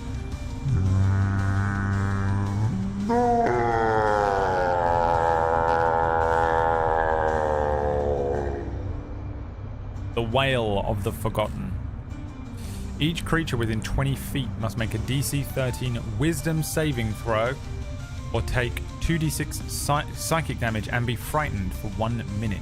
That's each creature, including these skeletons. So, Rendor, Gary, and 3 of the skeletons. I think Seg is safe. Seg and this skeleton are not involved. So you guys need to roll me a wisdom saving throw for Gary. Gary's wisdom score is... his wisdom save is a +3, so we have a +3 to this. This will be a natural 1. But I want to see what you get anyway. You will fail this. Let me roll for the skeletons first, going from left to right, clockwise. 1, 2, 3. That is a 15, a 4, and a 9 for the skeletons. So the one on the left closest to Rendor, I think, makes it. The other 2 will fail. Rendor is going to make a wisdom saving throw. He has a +2 to his wisdom saving throws. A 4 is a fail, so a lot of fails here. Let's see how Gary fails as well. So it's 2d6, did I say? Psychic damage and becoming frightened. 11 psychic damage to Gary. He's down to 2 HP in lizard form. Once that health is gone from his lizard form, he reverts back to his previous form. This lizard makes the save, so he's fine. This one takes 11 damage. This one takes 11 damage, and Rendor takes 11 damage as well.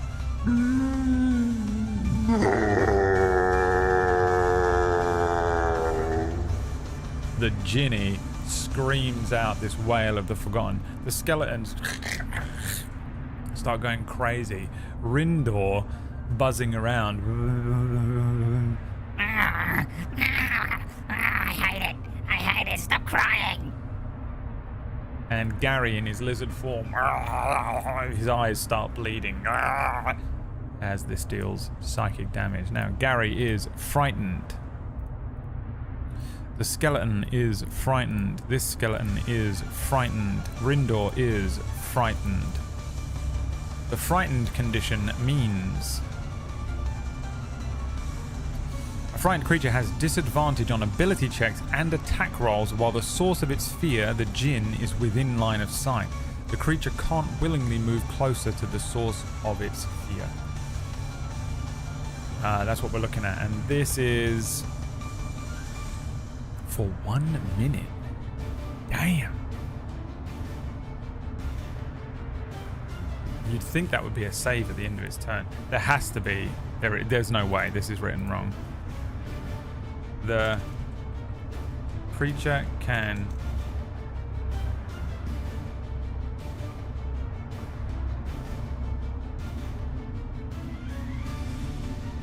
redo saving throw at end of turn. Okay.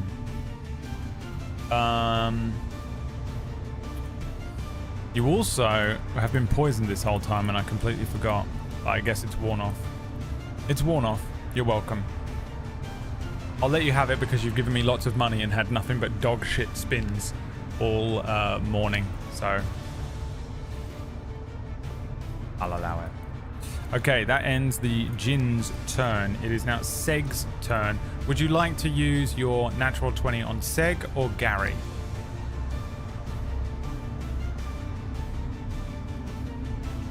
Seg is probably just going to attack. I don't know what you're going to do for Gary. I'll let you pick. Yeah. I'll let you pick.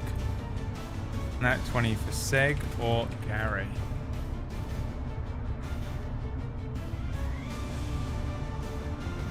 I'll let you pick this one, I think. He'll get a natural 20 on this attack that he's going to make to the skeleton on his right that has 8 health left. Remember, Seg is not frightened, whereas Gary is right now. So is Rendor.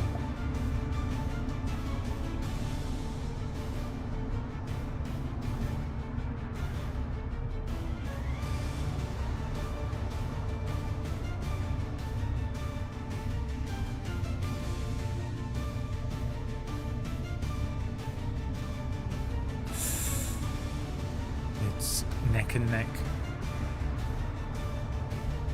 Thank you for the gift subs, everybody. I appreciate it very much. I know there's some wiggle wobble. Sometimes people give, you know, a sub here and it goes up one or down one, and we sort of lose track of it a little bit. But, you know, generally speaking, I appreciate it. Thank you very much. I hope you're enjoying the stream.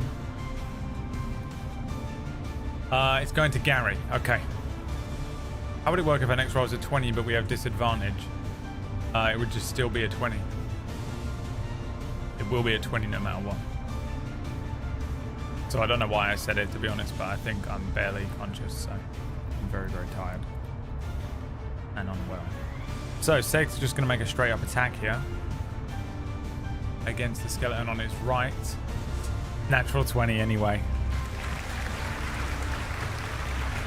This motherfucker. 8 plus 7. He didn't even need the nat 20. Seg does this. Blood running down one side. He brings out the sword. Spins it around, Jedi style. Uppercut underneath the skeleton. The skeleton's skull flies up into the air. As Seg ducks behind him, the skeleton's bones dissipating in front of him. Seg stands like this, and as he lifts his head up, the skull lands on his head like a fucking Marowak. He's wearing a skull helmet. He's wearing a skull helmet. He looks like a Marowak. It's the most beautiful thing you've ever seen. Let me just see if Midjourney can do this. Midjourney. A Marowak. How do you spell it? Let me double check.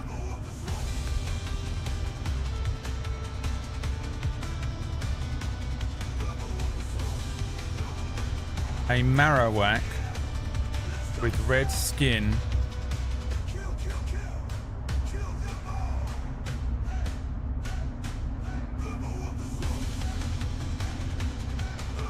Let's see what it can do. Seg every now and then is just dope as shit, and it's fucking weird. Seg destroys this one. Absolutely annihilates this guy. And then he's going to move into position behind this one here. It's time for a wheel spin.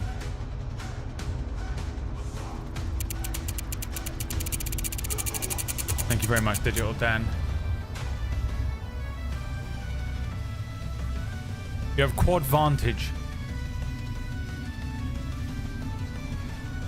Ladies and gentlemen, you have quad vantage. Let me just show you the artwork that came back.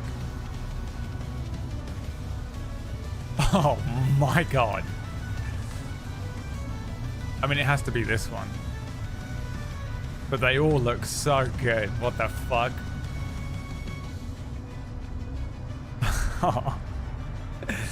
I think this is him though, isn't it? What do you think? Top right? Updated artwork for Seg here.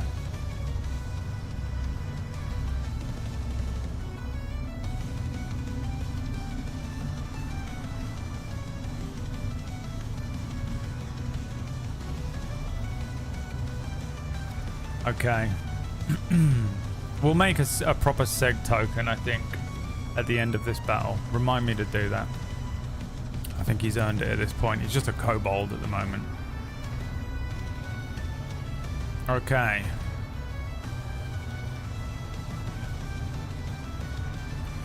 That ends Seg's turn. It's Rendor's turn. Rendor can recharge his cold breath on a 5 or a 6, so let's try and do that. A 2. He doesn't have the ability to use his cold breath again, so he's going to have to use his bite attack. Attack on the skeleton or the djinn. I think I'll let you pick this one.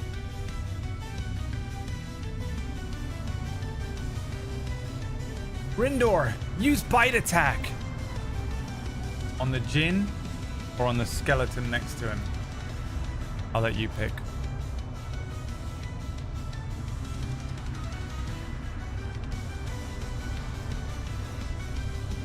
Seg enhanced.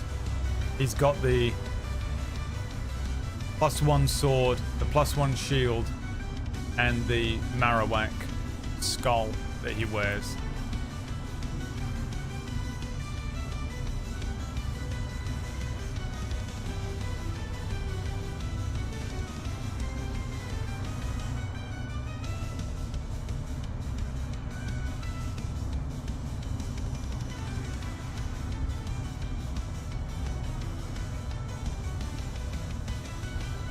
Well, plaster on my finger, on the underside of my finger there. You can see that, just a little one, because I have a fucking blister from playing the Steam Deck so much over the last week. Loving my life lately. It's really depressing that I even I've had to spend so much time just quietly fucking playing the Steam Deck because I feel like such shit that it's giving me a blister. Alright, who can break this tie? The djinn or the skeleton? Rendor has disadvantage on everything. The djinn. Okay. So Rendor is frightened, so he has disadvantage on every attack while the djinn is there. So it wouldn't have mattered either way. He can still attack though. Let's go. Rendor, bite attack. 21. But you have quad vantage. No, Gary, Gary has quad vantage. Rendor does then. So 21 will hit. He bites the djinn. And this is just for the 6 and the 8. Just boom, boom, boom, boom, boom, boom, boom, boom. Rendor actually looks a little shaken for the first time since you've ever seen him. A little fear to the back of his eyes. His eyes are doing that thing in anime where they their little pupils vibrate. But he's still just bites the djinn. The djinn looks down and there's Rendor biting on his hand, attached to him like a little fish.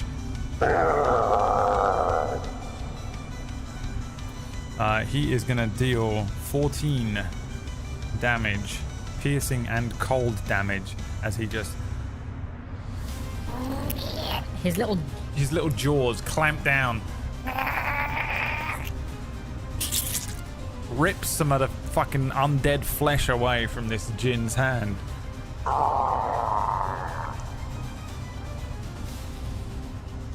Gary's turn. Gary has disadvantage because he's frightened, but quad vantage, which means you take the higher of 4 rolls. I don't know how this works. We're going to find out after you decide what to do. What does Gary do? Physical attack. This would be a punch because you currently don't have your quarterstaff. Cast a spell. Can't do that because you are in wild shape. Heal. Can't do that because you're in wild shape. Run. Hide. Dodge. Item. Get creative. Now this is Lizard Gary.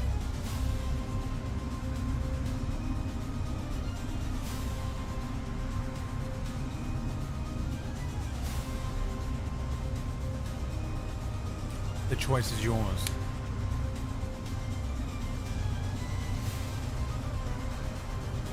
The choice is yours.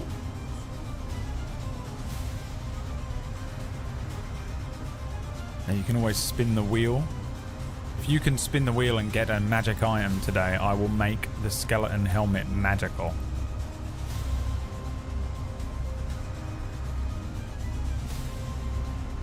And it will actually have some sort of properties.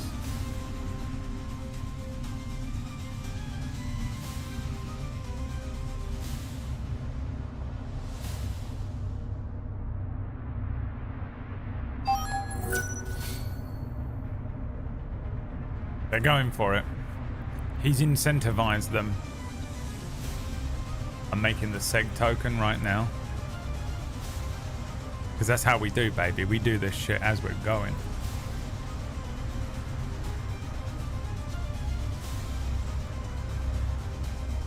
It's how we do, baby.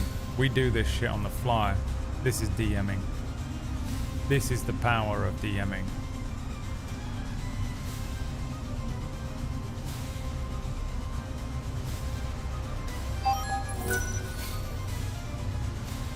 The Seg enhanced token has been created. Christ.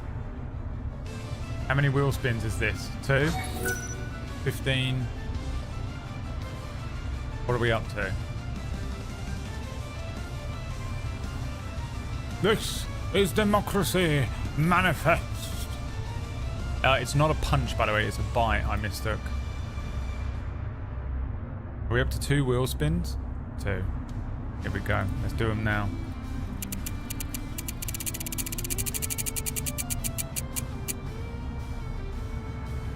You recover all of your spells.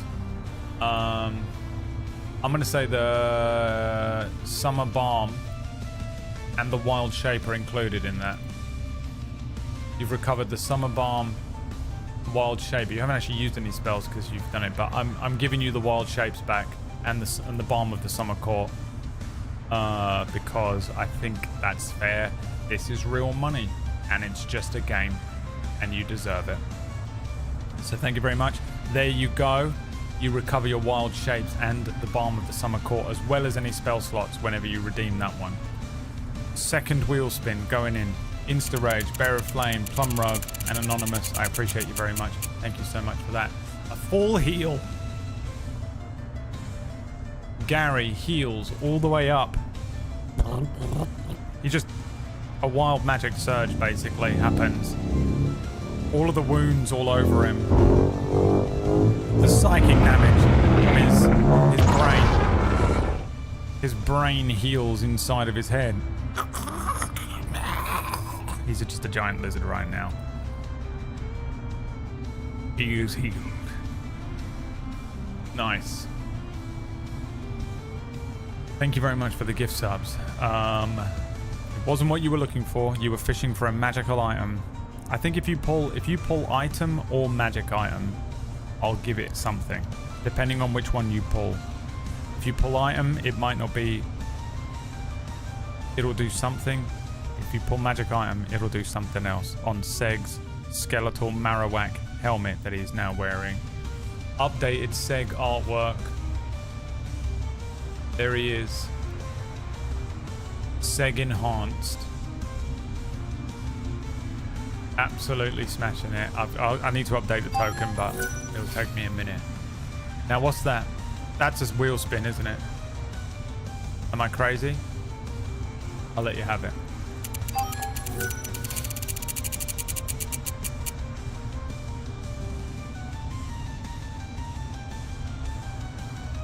They've done it.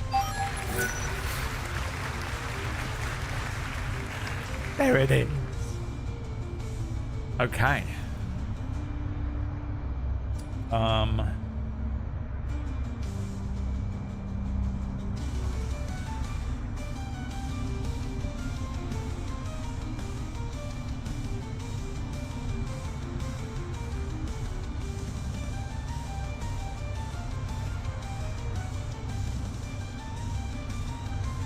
Here's what it's gonna do. It's gonna give Seg +1 AC but -1 perception.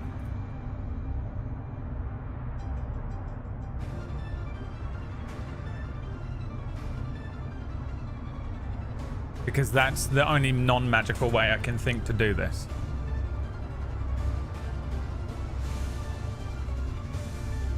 So it's 16. He needs a real character sheet, doesn't he? And 13.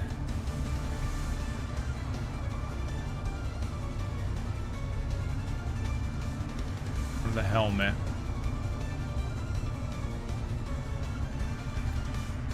And then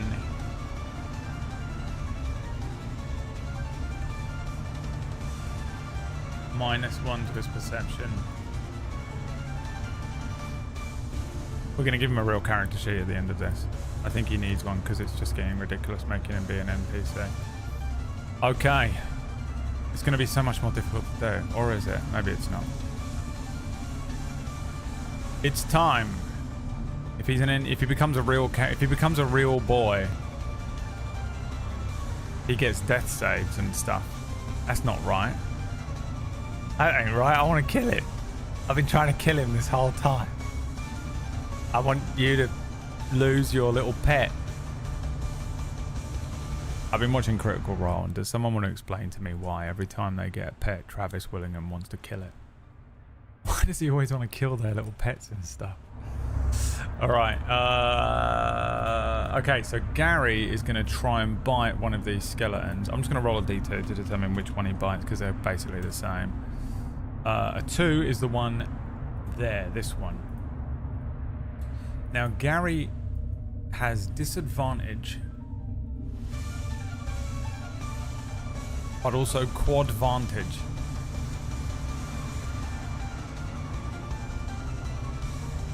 I don't know how this works, because they waste tons of time dealing with pets that do nothing and it slows down the action. Yeah, I know, yeah. He's such an action-hungry player. Gary still has the nat 20. Oh, is this one the nat 20? Have we not done the nat 20 yet? Alright, let's just do that then. So... we'll just make an attack. I mean, the thing is dead, but let's see how much damage it does do. So here's the bite attack, which is a natural 20, which is a 7, and we double the... God, I haven't done it manually in so long. You double the dice, don't you? So it was a 2 plus 0. So that's an extra 2.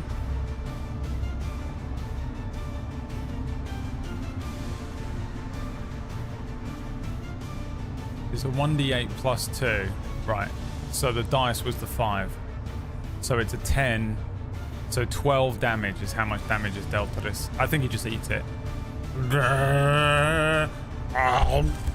You know that fucking meme of the guy that eats the microphone? Where he's like really drunk and then the guy like asks him a question, he goes, yeah, I just... That's what happens.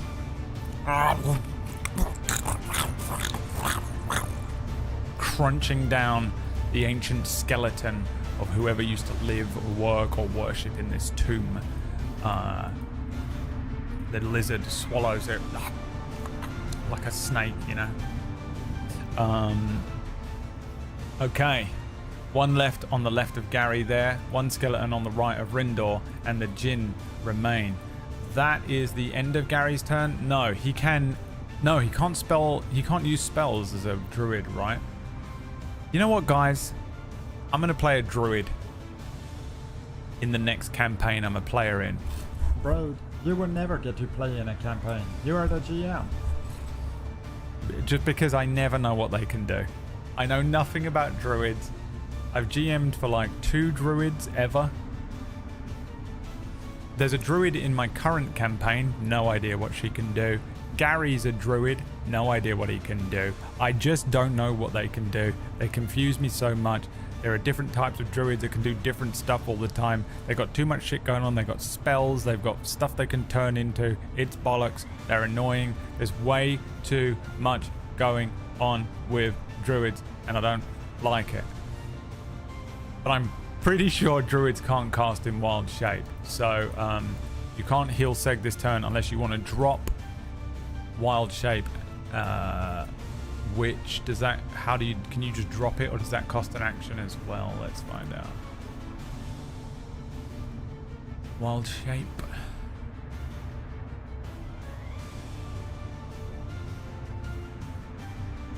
Oh god, look how much writing there is.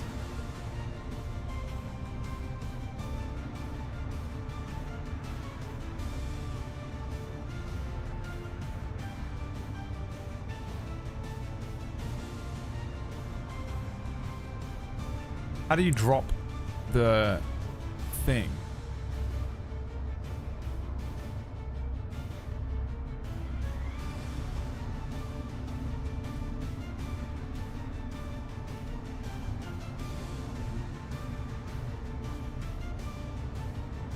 You just do it whenever.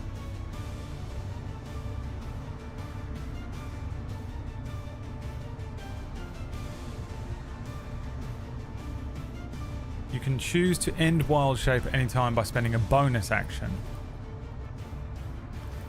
Okay, so there's no point in doing that.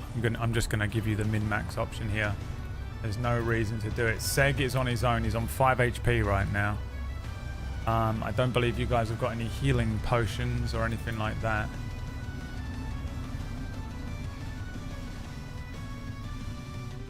Potion of levitate, potion of fire breath, potion of war walking. Yeah, there's no way to heal him right now. Okay, skeleton. Skeleton's turns. 1 attack towards Gary and 1 attack towards Rendor from the skeletons. Gary, Rendor. 21 against Gary will hit. It is frightened actually, so that's an 8. He misses. He's currently frightened of his own master, the Djinn. An awkward thrust forward. It does strike Gary, but Gary has parts of his sort of skeletal, his reptilian natural plating that is tougher than a brass sword, and you see the sword cling, glance off of them, off of some of these scales. The other skeleton again tries to swing towards Rendor, but Rendor is far too quick.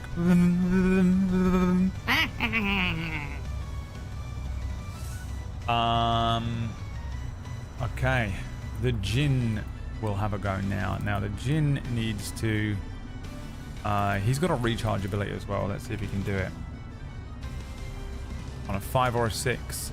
4, he cannot use his whale again, so he's just going to use his lesser attack, the ethereal strike. Oof, a 27 against Rendor here is definitely going to hit,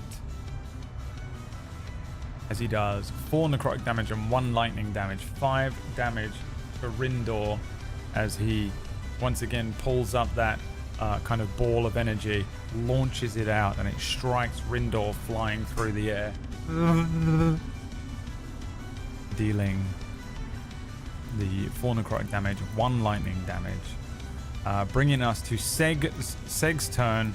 I guess Seg at this point probably would be best served attacking the skeleton or the Djinn. I'll let you pick.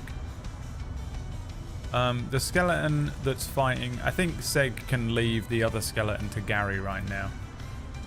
Who does Seg attack? The skeleton that's fighting Rendor at full health, or the Djinn himself, who is at 15 health, I think. Seg is not scared of the Jinn. He never was. He was outside of the range.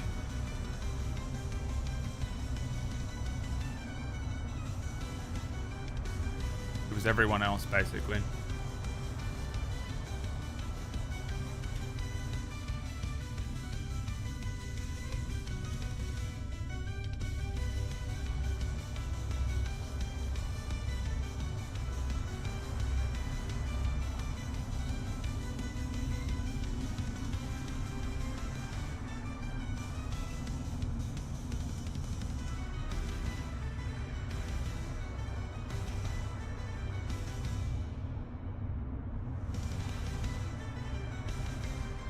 I'm gonna do something here while we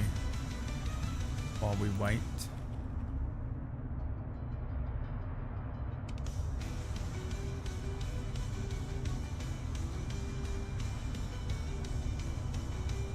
While you vote on that, you're gonna have him attack the Jinn.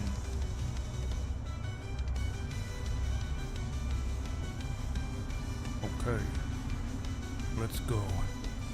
He can run. Oof.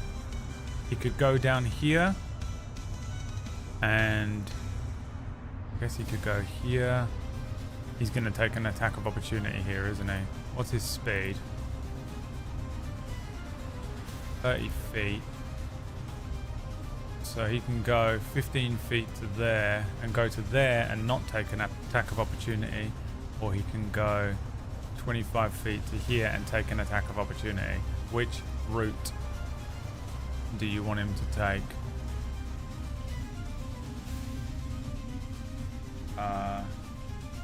Which route? Upper route? Lower route? So the upper route runs him up and past the skeleton at the top, along the glyph. And he won't take an attack of opportunity from the lower frightened skeleton, who will have disadvantage, or he can run underneath Rendor and go in from the lower route and take an attack of opportunity at disadvantage from the skeleton, and get in that way. And I am going to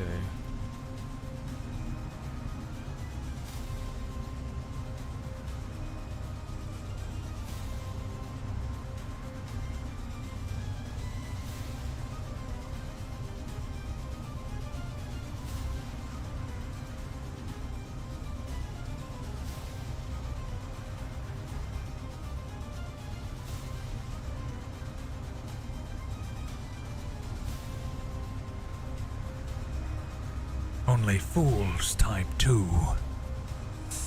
Lots of people think he should go the lower route here. Okay. Now, Sega's only got 5 HP, guys. Just... let's go. Okay, so he's going to run. Whoop! He's going to grow. He's going to get to here. As he goes past this skeleton, they will get an attack of opportunity disadvantage against Seg. And 11. So... this creature, Seg, moves swiftly past the skeleton as the blade swiftly misses Seg, and Seg arrives ready to attack the Jinn. A natural one.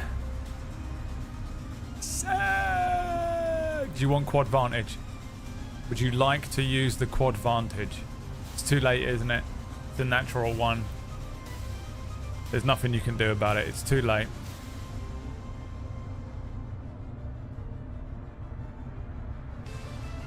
It's too late. Roll me a d20, guys. Let's see how you fail. Exclamation point, roll d20 in the chat room to determine how you fail.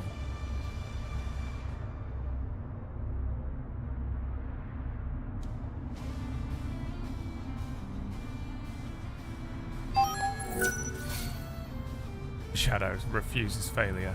I will not fail. I will pay to win. Pay to spin and spin to win. He just starts spinning around in his room. On his own. Cut to Shadow right now and he's just spinning around in his room.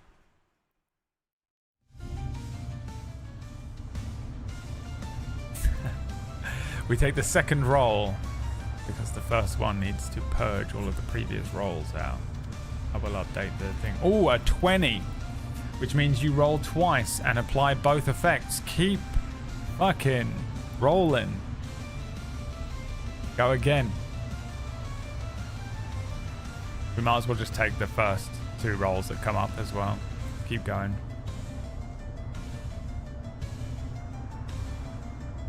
Let's see how you fare. A 15. A 15 means you open a wound and take 1d6 blood loss. Remember, he's only got 5 HP right now. Oh, thank God. He only takes 1 damage. You also take the effects of another roll here. Keep going. You have another failure. Rolling a 20 is really bad. A 14. Your enemy grabs your weapon. They can make an attack with it as a reaction. Seg runs in, sliding, brings the dark. He's got like a black longsword and he runs it up towards the Jinn. The Jinn, his huge hand grabbing Seg's small kobold arm. He turns his arm around.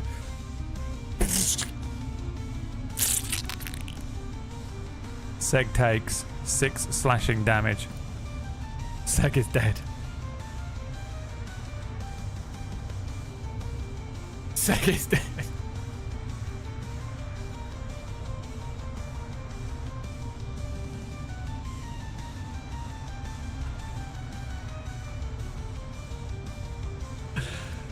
Seg is dead.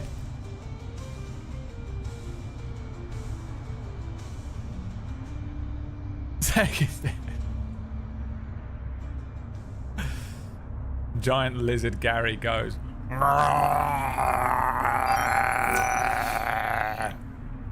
Rendor goes. I don't even know who that guy was. Seg is dead. This sounds happy.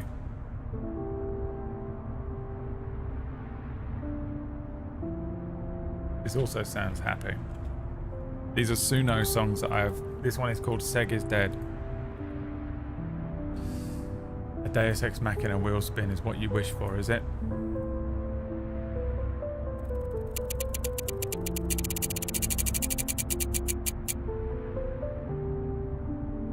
You recover all of your spells, which you already had.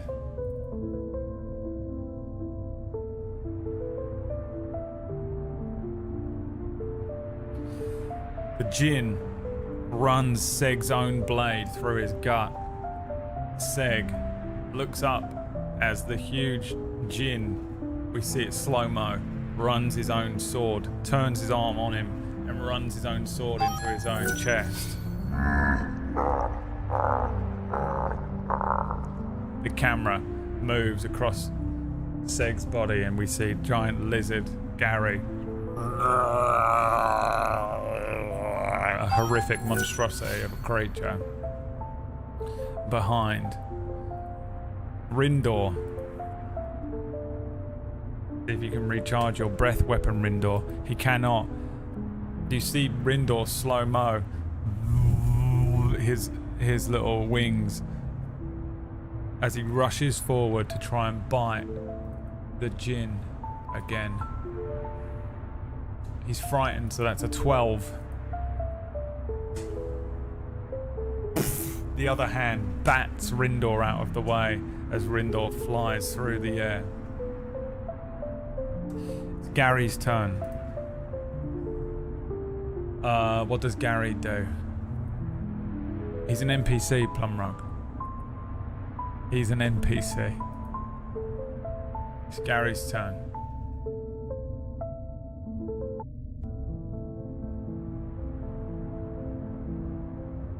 So he can bite Yeah,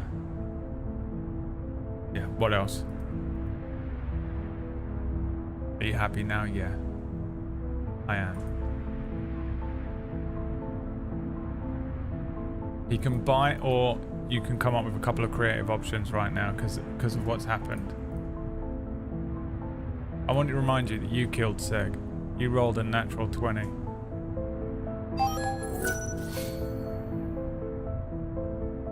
Desperate.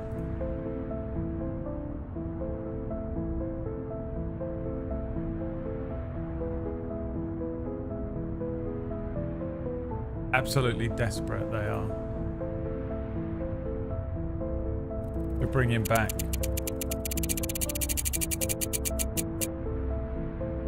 What does that say? What is that? Apply condition?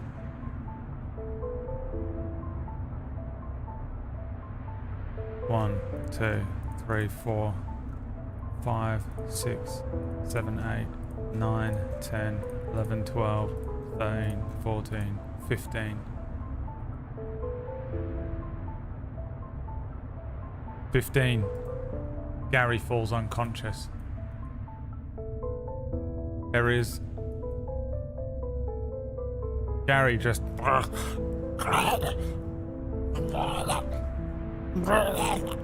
There's a bizarre sense of magic permeating through the room. Unconscious.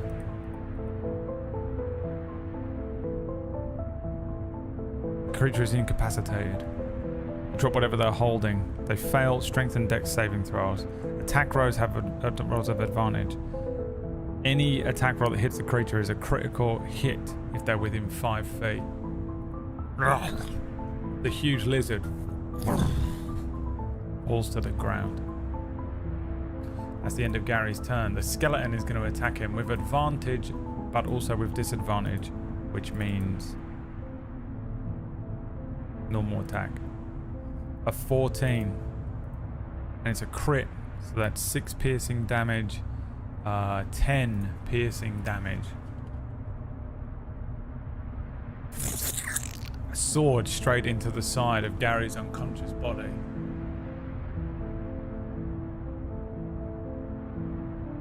Would this wake him up?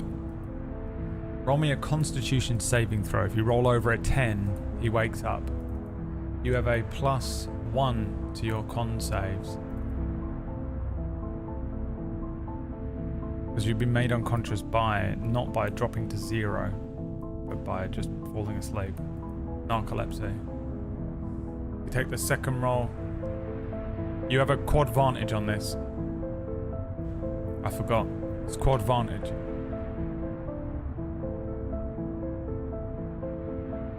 So roll 4 times. Take the highest one. A 13. 1.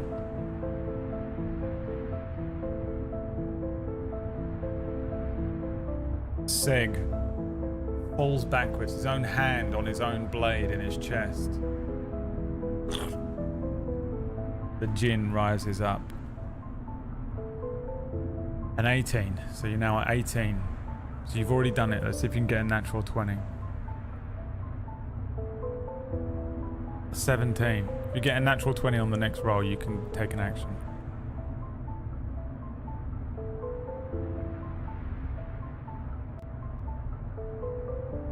When you wake up. The power of the quad vantage. Gary wakes up. I'll let him just bite he can bite the skeleton. It's not the natural 20, it's the 21. It's enough. He wakes up.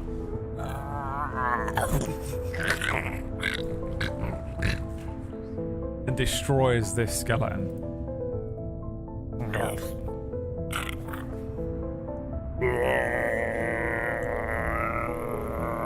Rolls up onto his legs. It's the djinn's turn. The djinn. Can you recharge your ability, djinn? 1d6. A 4, he cannot. He's going to try and strike at Rendor again with a 16. Rendor's AC is 16, makes it, breaks it. He deals another 5 damage, 4 necrotic damage, 1 lightning damage to Rendor here. 6 HP on Rendor. Rendor is also an NPC, by the way. You can recall Rendor. What did I write? As an action, you can use the Master Ball to summon Rendor. Bonus to dismiss. Using a bonus action, you can pop him back in the Pokeball for safety. Seg is dead. It is now Rendor's turn. Let's see if he gets his breath weapon back. A 5, he does. Rendor says, Well now, it seems you are stronger than we gave you credit. But you will never be as strong as Rendor the Calm. his breath weapon activates once again. An icy blast in a 15-foot cone. I wonder if actually... No, it's not worth the risk, is it? It's gonna stay there. Each creature must make a DC 12 con save. Constitution saving throw from the Djinn. He makes it. On a 22, he makes it, but he will still take half of the damage of 5d8.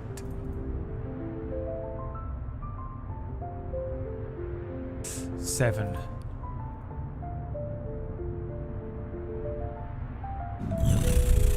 The Djinn, bits of his body and flesh whipping off of him, his own kind of maelstrom of crackling energy, thunder, necrotic energy, and wind circling around him, kind of becoming unstable as Rendor adds cold into the mix. Let's see.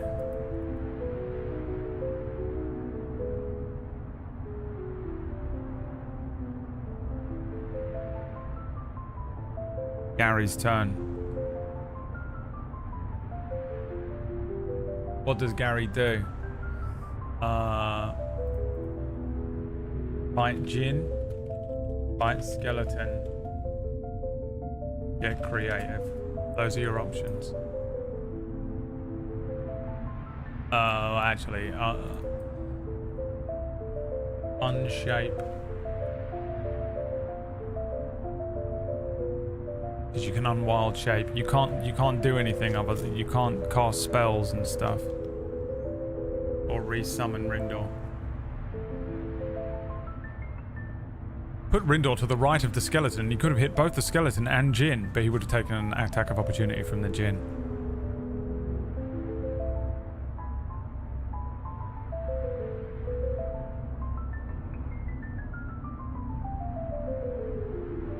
He's only on 6 HP. Is it worth the risk? Tell everyone that his gym is sick this week, but next week they're fighting an ice giant. Wrong Gary.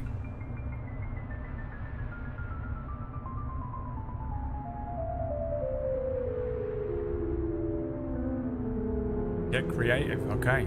Then the floor is yours. What does Gary do? What do you want him to do?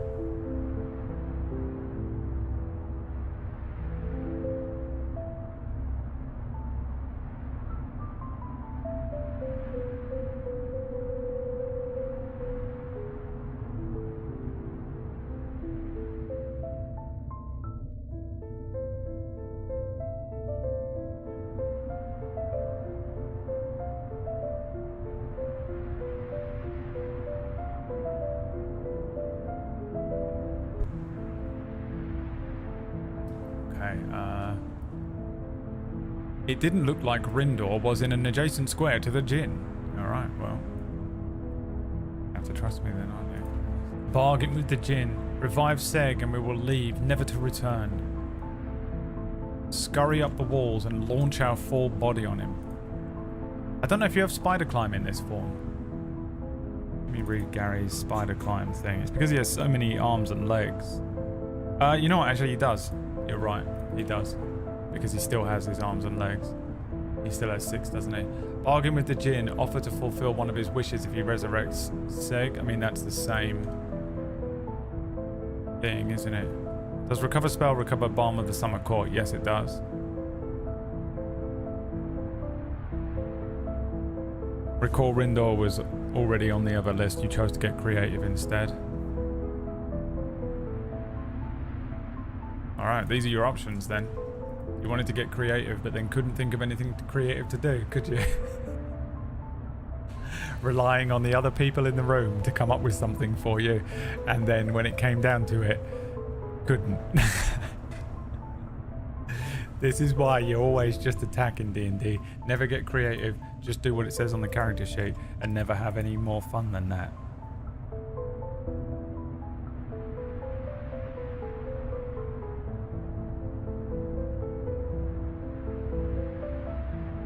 My idea was not to put up.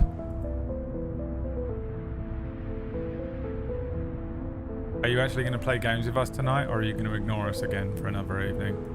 Popping in at your own leisure, like you're the fucking... like you're Caesar himself, deigning us with a moment of your grace. I have to stream. Yeah, stream with us. What game are you even playing at the moment? Oh, you're fucking playing some new game, right? And you were like, I've got to edit a thing, and then you didn't even edit it. Bargain with the Jinn to revive Seg, and we will leave, never to return. Okay, well this is going to mean that you have to pop out of your wild shape. So I think he does. Unwild shapes. Gary is not poisoned, but he is frightened. I'm going to say we didn't... I don't think we did a con save at the last thing, did we? So, just before we do that, is it a con save? Start rolling. Wisdom save. Make a wisdom saving throw for last turn to see if you're still frightened of him. +3. I'm playing nothing. I didn't get the video done. I was working on something else. Oh, okay. PUBG then. PUBG Sundays with the boys. Nice start of new game tomorrow. A nice Monday start of a new game. Delicious. How delicious.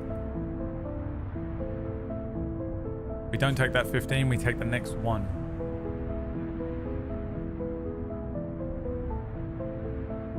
You may also subscribe. Gift subs, spin the wheel. It's possible. Yes, you're no longer frightened of him. Possible you'll get a Deus Ex Machina or something here. An 18. So that breaks you out of this thing. Start rolling again. We can take the first number as well because no one rolled after that 18. This is for a persuasion check, as Gary says. Alright. Holds up all of his 6 arms. Listen. You're a genie, right? Grant me this wish. Bring back my friend there, Seg. Bring him back to life. And we will leave this place. We will never return. A persuasion check from Gary, please. And you gotta roll fucking high. You got a -1 to this. I think you have to beat a 15. And that's me being kind. Because you have all been so kind as to give me money. If this was Cura, that would be a 25 DC. What did you get? A 4. It was the first roll because we didn't need to clear the previous one. A 4 -1 is a 3.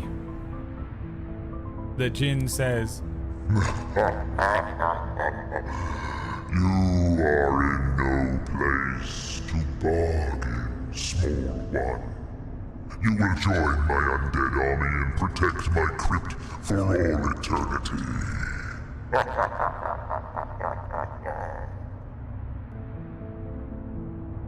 yeah, let's start a game on Monday so we cannot play on Tuesday. Alright, Jesus, fine. Do whatever you want.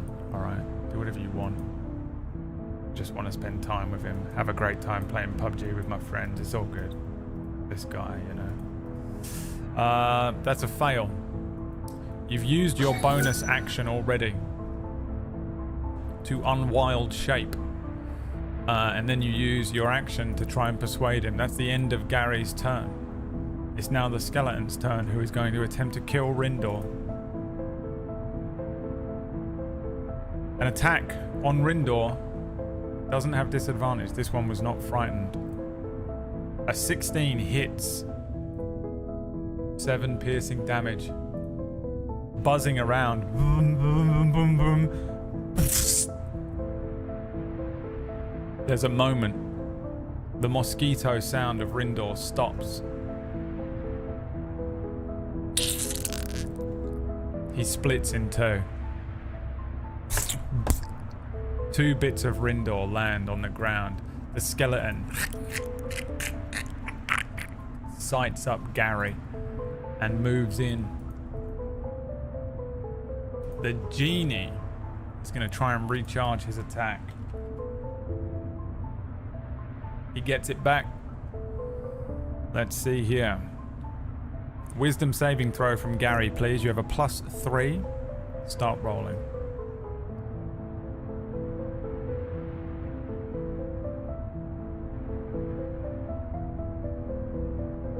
You can also gift 1 gift sub and it will spin the wheel. There's stuff on the wheel that might save your life.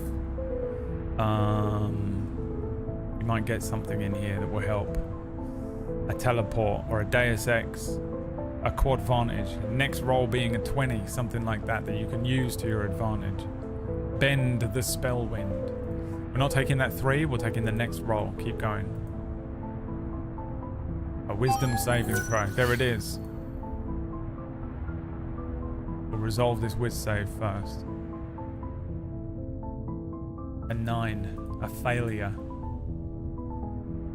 You are here once again.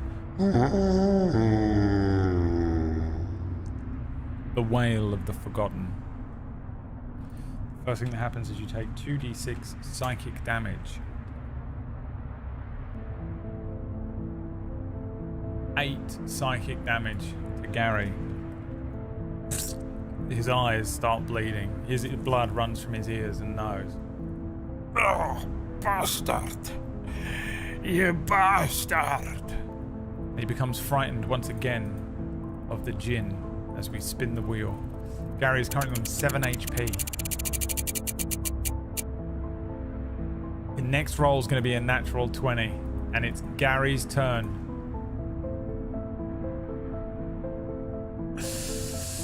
What does Gary do? I'm gonna leave it fucking open. The djinn has got 8 HP. You don't have a weapon. I think maybe you have a scimitar or something. You have the scimitar, the Frostbrand scimitar, the Thorn Whip, the thunder. You could get into position for a thunder wave, even though it wouldn't really help. It wouldn't help with the natural 20 wouldn't happen. Seduce. Ice knife. Frostbrand scimitar.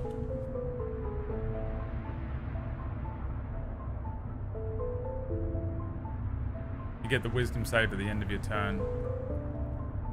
Pray to death.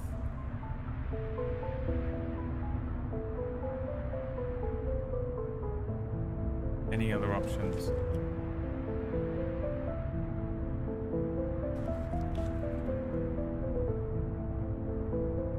The Master Ball's being consumed. You can't just use it again.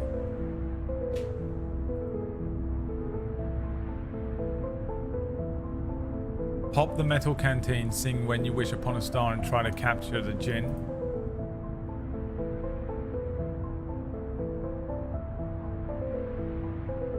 Ask Heimdall to open the Bifrost. Alright, there's your 6 options. 6 options. What will it be, chat?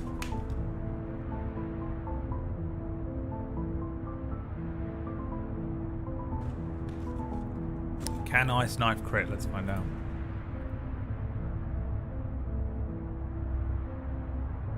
Ice Knife. A ranged spell attack, so yes it can.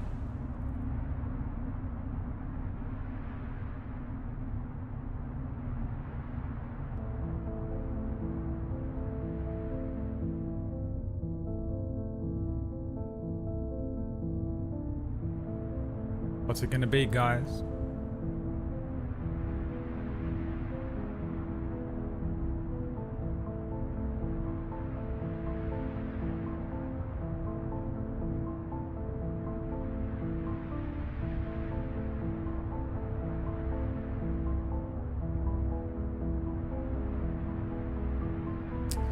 Between Pray to Death and Ice Knife, who wants to be the splitter and pop the metal canteen, sing Wish Upon a Star, and try and capture the Jinn? You've gone for Pray to Death.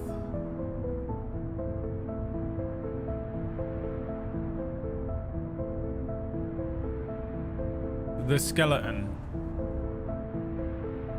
runs at Gary,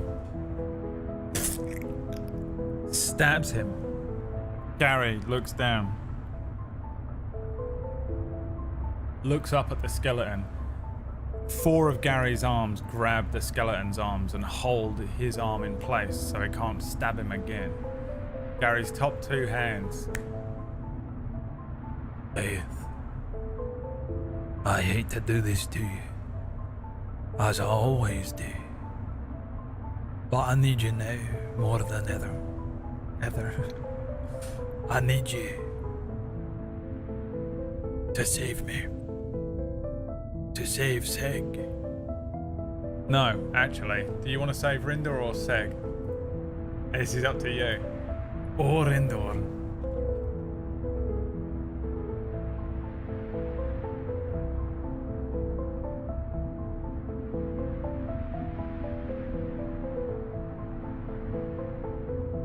It's literally Gary.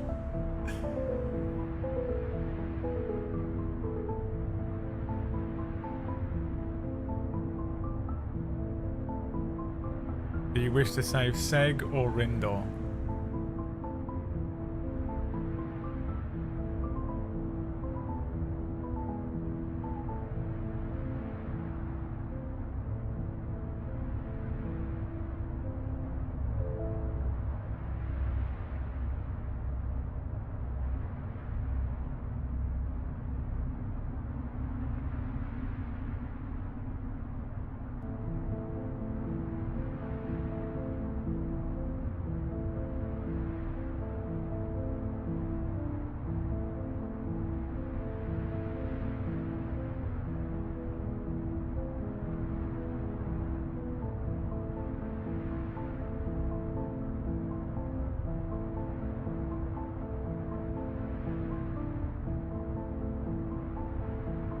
Seg.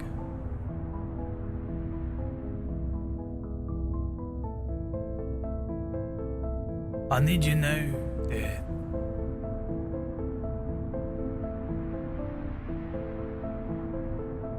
Bring back Seg, so that we might destroy this genie and continue our journey, my love.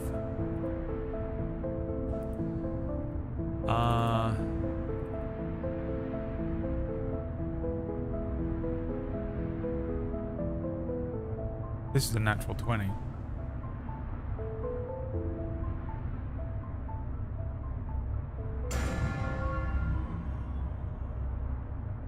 There's a moment.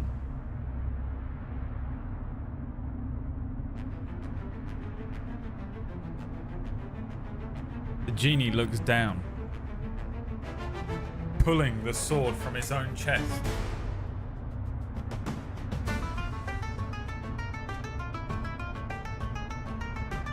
Is Seg. The wound on his chest closing.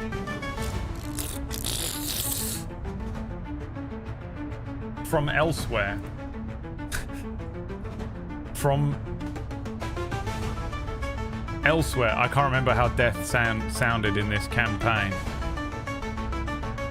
Gary hears I have brought him back stronger, faster, and more powerful than you could ever imagine.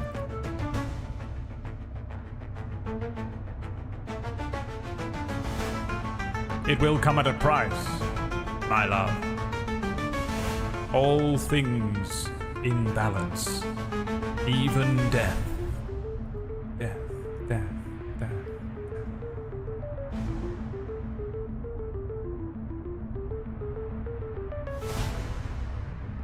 Seg's back up. He's been revived once again. Fuck. Okay. It's now the skeleton's turn, apparently. Is that true?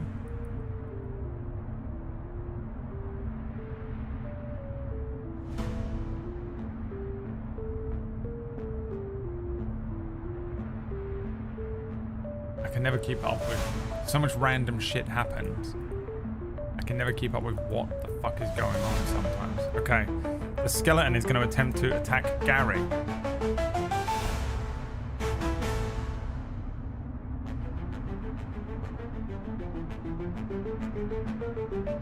Seg is at full HP.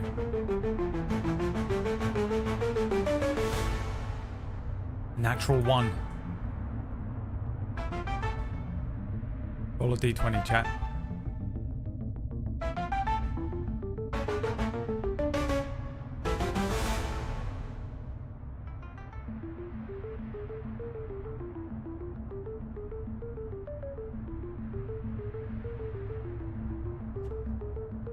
Take the second roll.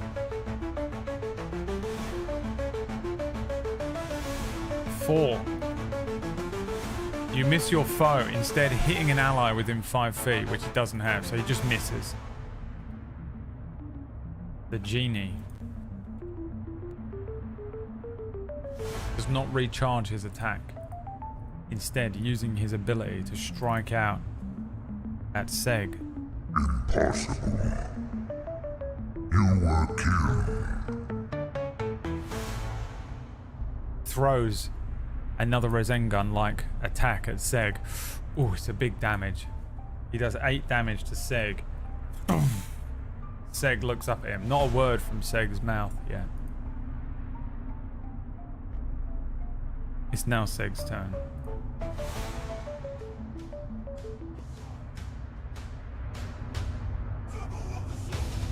Let's see what he can do. Seg will attempt to strike at the genie.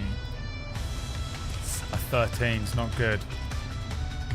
It hits! Holy shit, he's got 12 AC. 7 slashing damage. The genie's on 1 HP.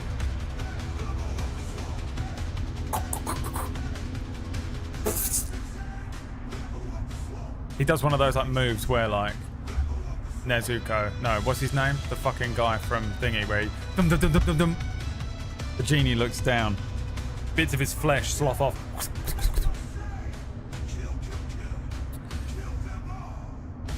I think that +1 is already in the attack, yeah.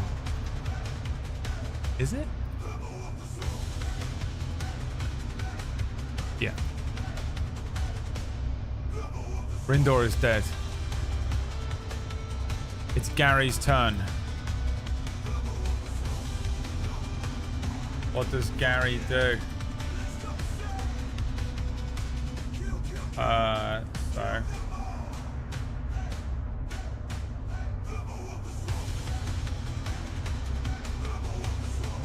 Punch.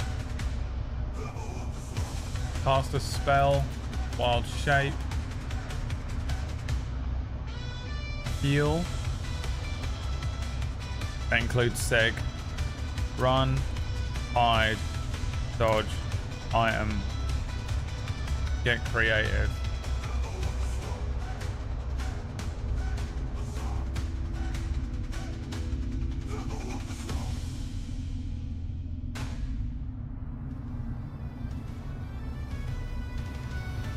So heal will be Healing Spirit. Call forth a nature spirit to soothe the wounded. Spirit looks like a transparent beast or fey. Whenever you're a creature you can see moves into the spirit's space for the first time or on a turn starts there, you can cause the spirit to restore 1d6 hit points to that creature. Because bonus action, we will heal Seg anyway.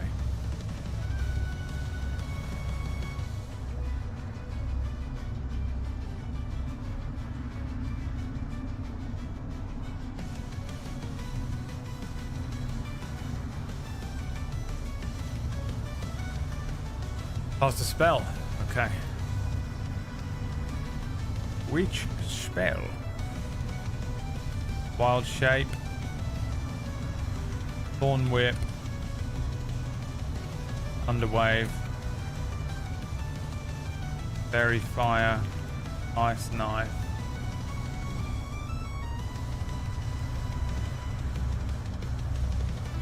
Enhance ability. Healing Spirit. I think the other ones are irrelevant. You can't, you actually might be able to get them both in Thunderwave. But I think you will end up getting Seg as well. Yeah. You can get them both, but you'll get Seg at the same time. I don't believe there's a way to not get Seg core.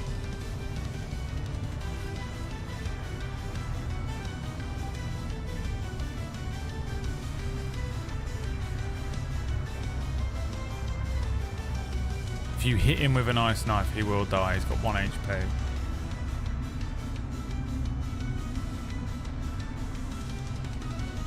Ice knife. Okay, start rolling for your attack roll. A spell attack. Ice knife. 1d10 piercing damage, and then it explodes. The target and each creature within 5 feet of it are going to have to make a dex save. That's Seg. What have you done? Where the hell is Gary?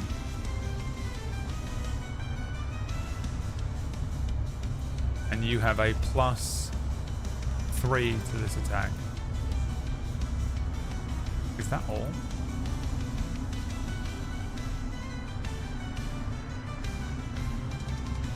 Yes, sir. Wisdom is +1, yeah. A 12 hits Gary. An ice dagger appears in the sky above his hand. He launches it. It strikes the djinn, exploding. The djinn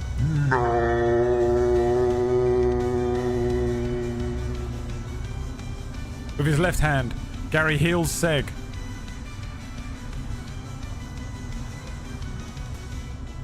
For 1 healing, which is 2 because he gets an extra 1. Seg needs to make a dex save. Natural 22.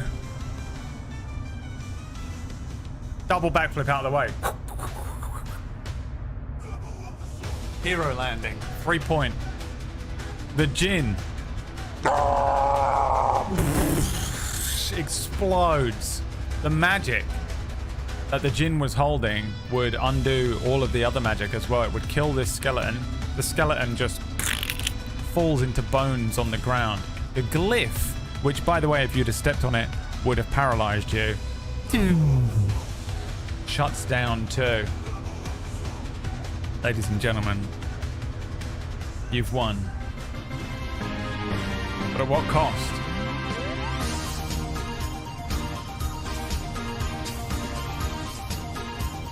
Damn, that was tough.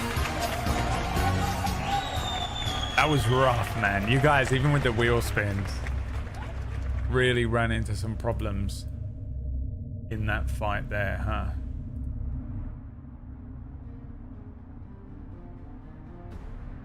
Gary runs to Seg. Seg, are you alright? Seg stands up. I don't know. I feel strange. Like something's missing from inside me. It's alright. You've been brought back from death several times, but so have I. That's the way of the world. Come on. Let's see what treasure we can loot in here and get the fuck out of that shite pub.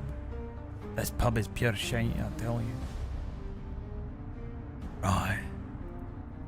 Yeah. Let's do that. Gary puts a hand on Seg's shoulder and turns around, heading over towards the area where all of the genie's loot is. The camera lingers on Seg for a moment, closing on the skull that is now sitting on his head.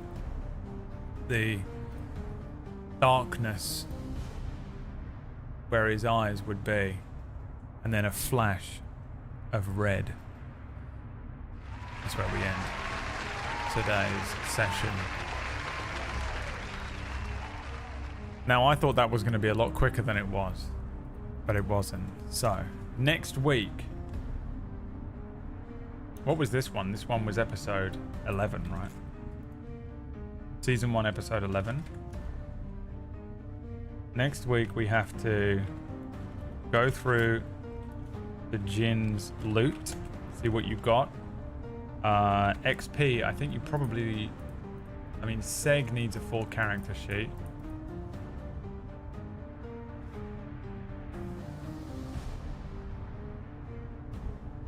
He's got to be a fighter, right?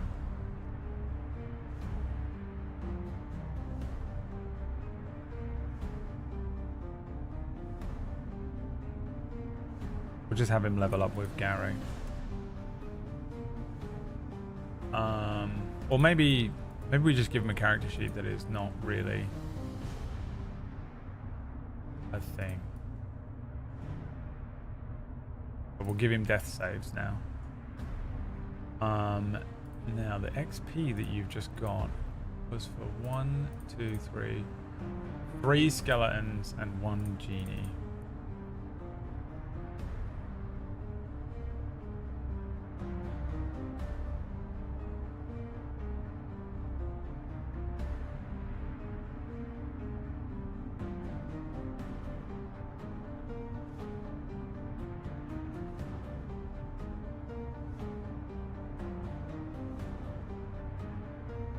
And the skeletons.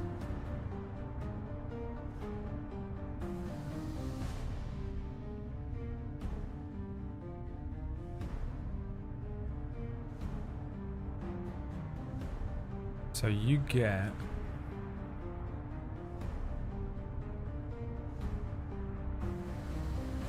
2,000 XP, which means you level up.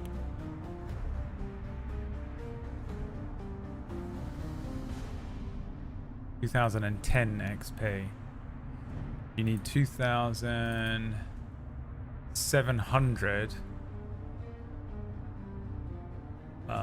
So you're at 3,860.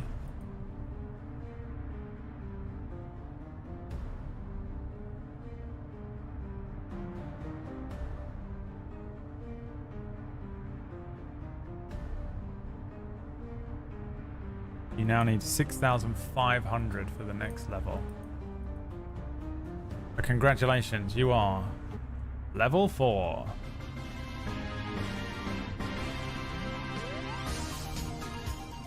We've got a lot of work to do next week. Level 4 Gary. So you got to go through the Jin's loot. Give Seg a full fighting character sheet. He becomes a player. Seg is evolving! And you guys hit level 4, because that was a big fight. Rendor is dead. The Master Ball explodes.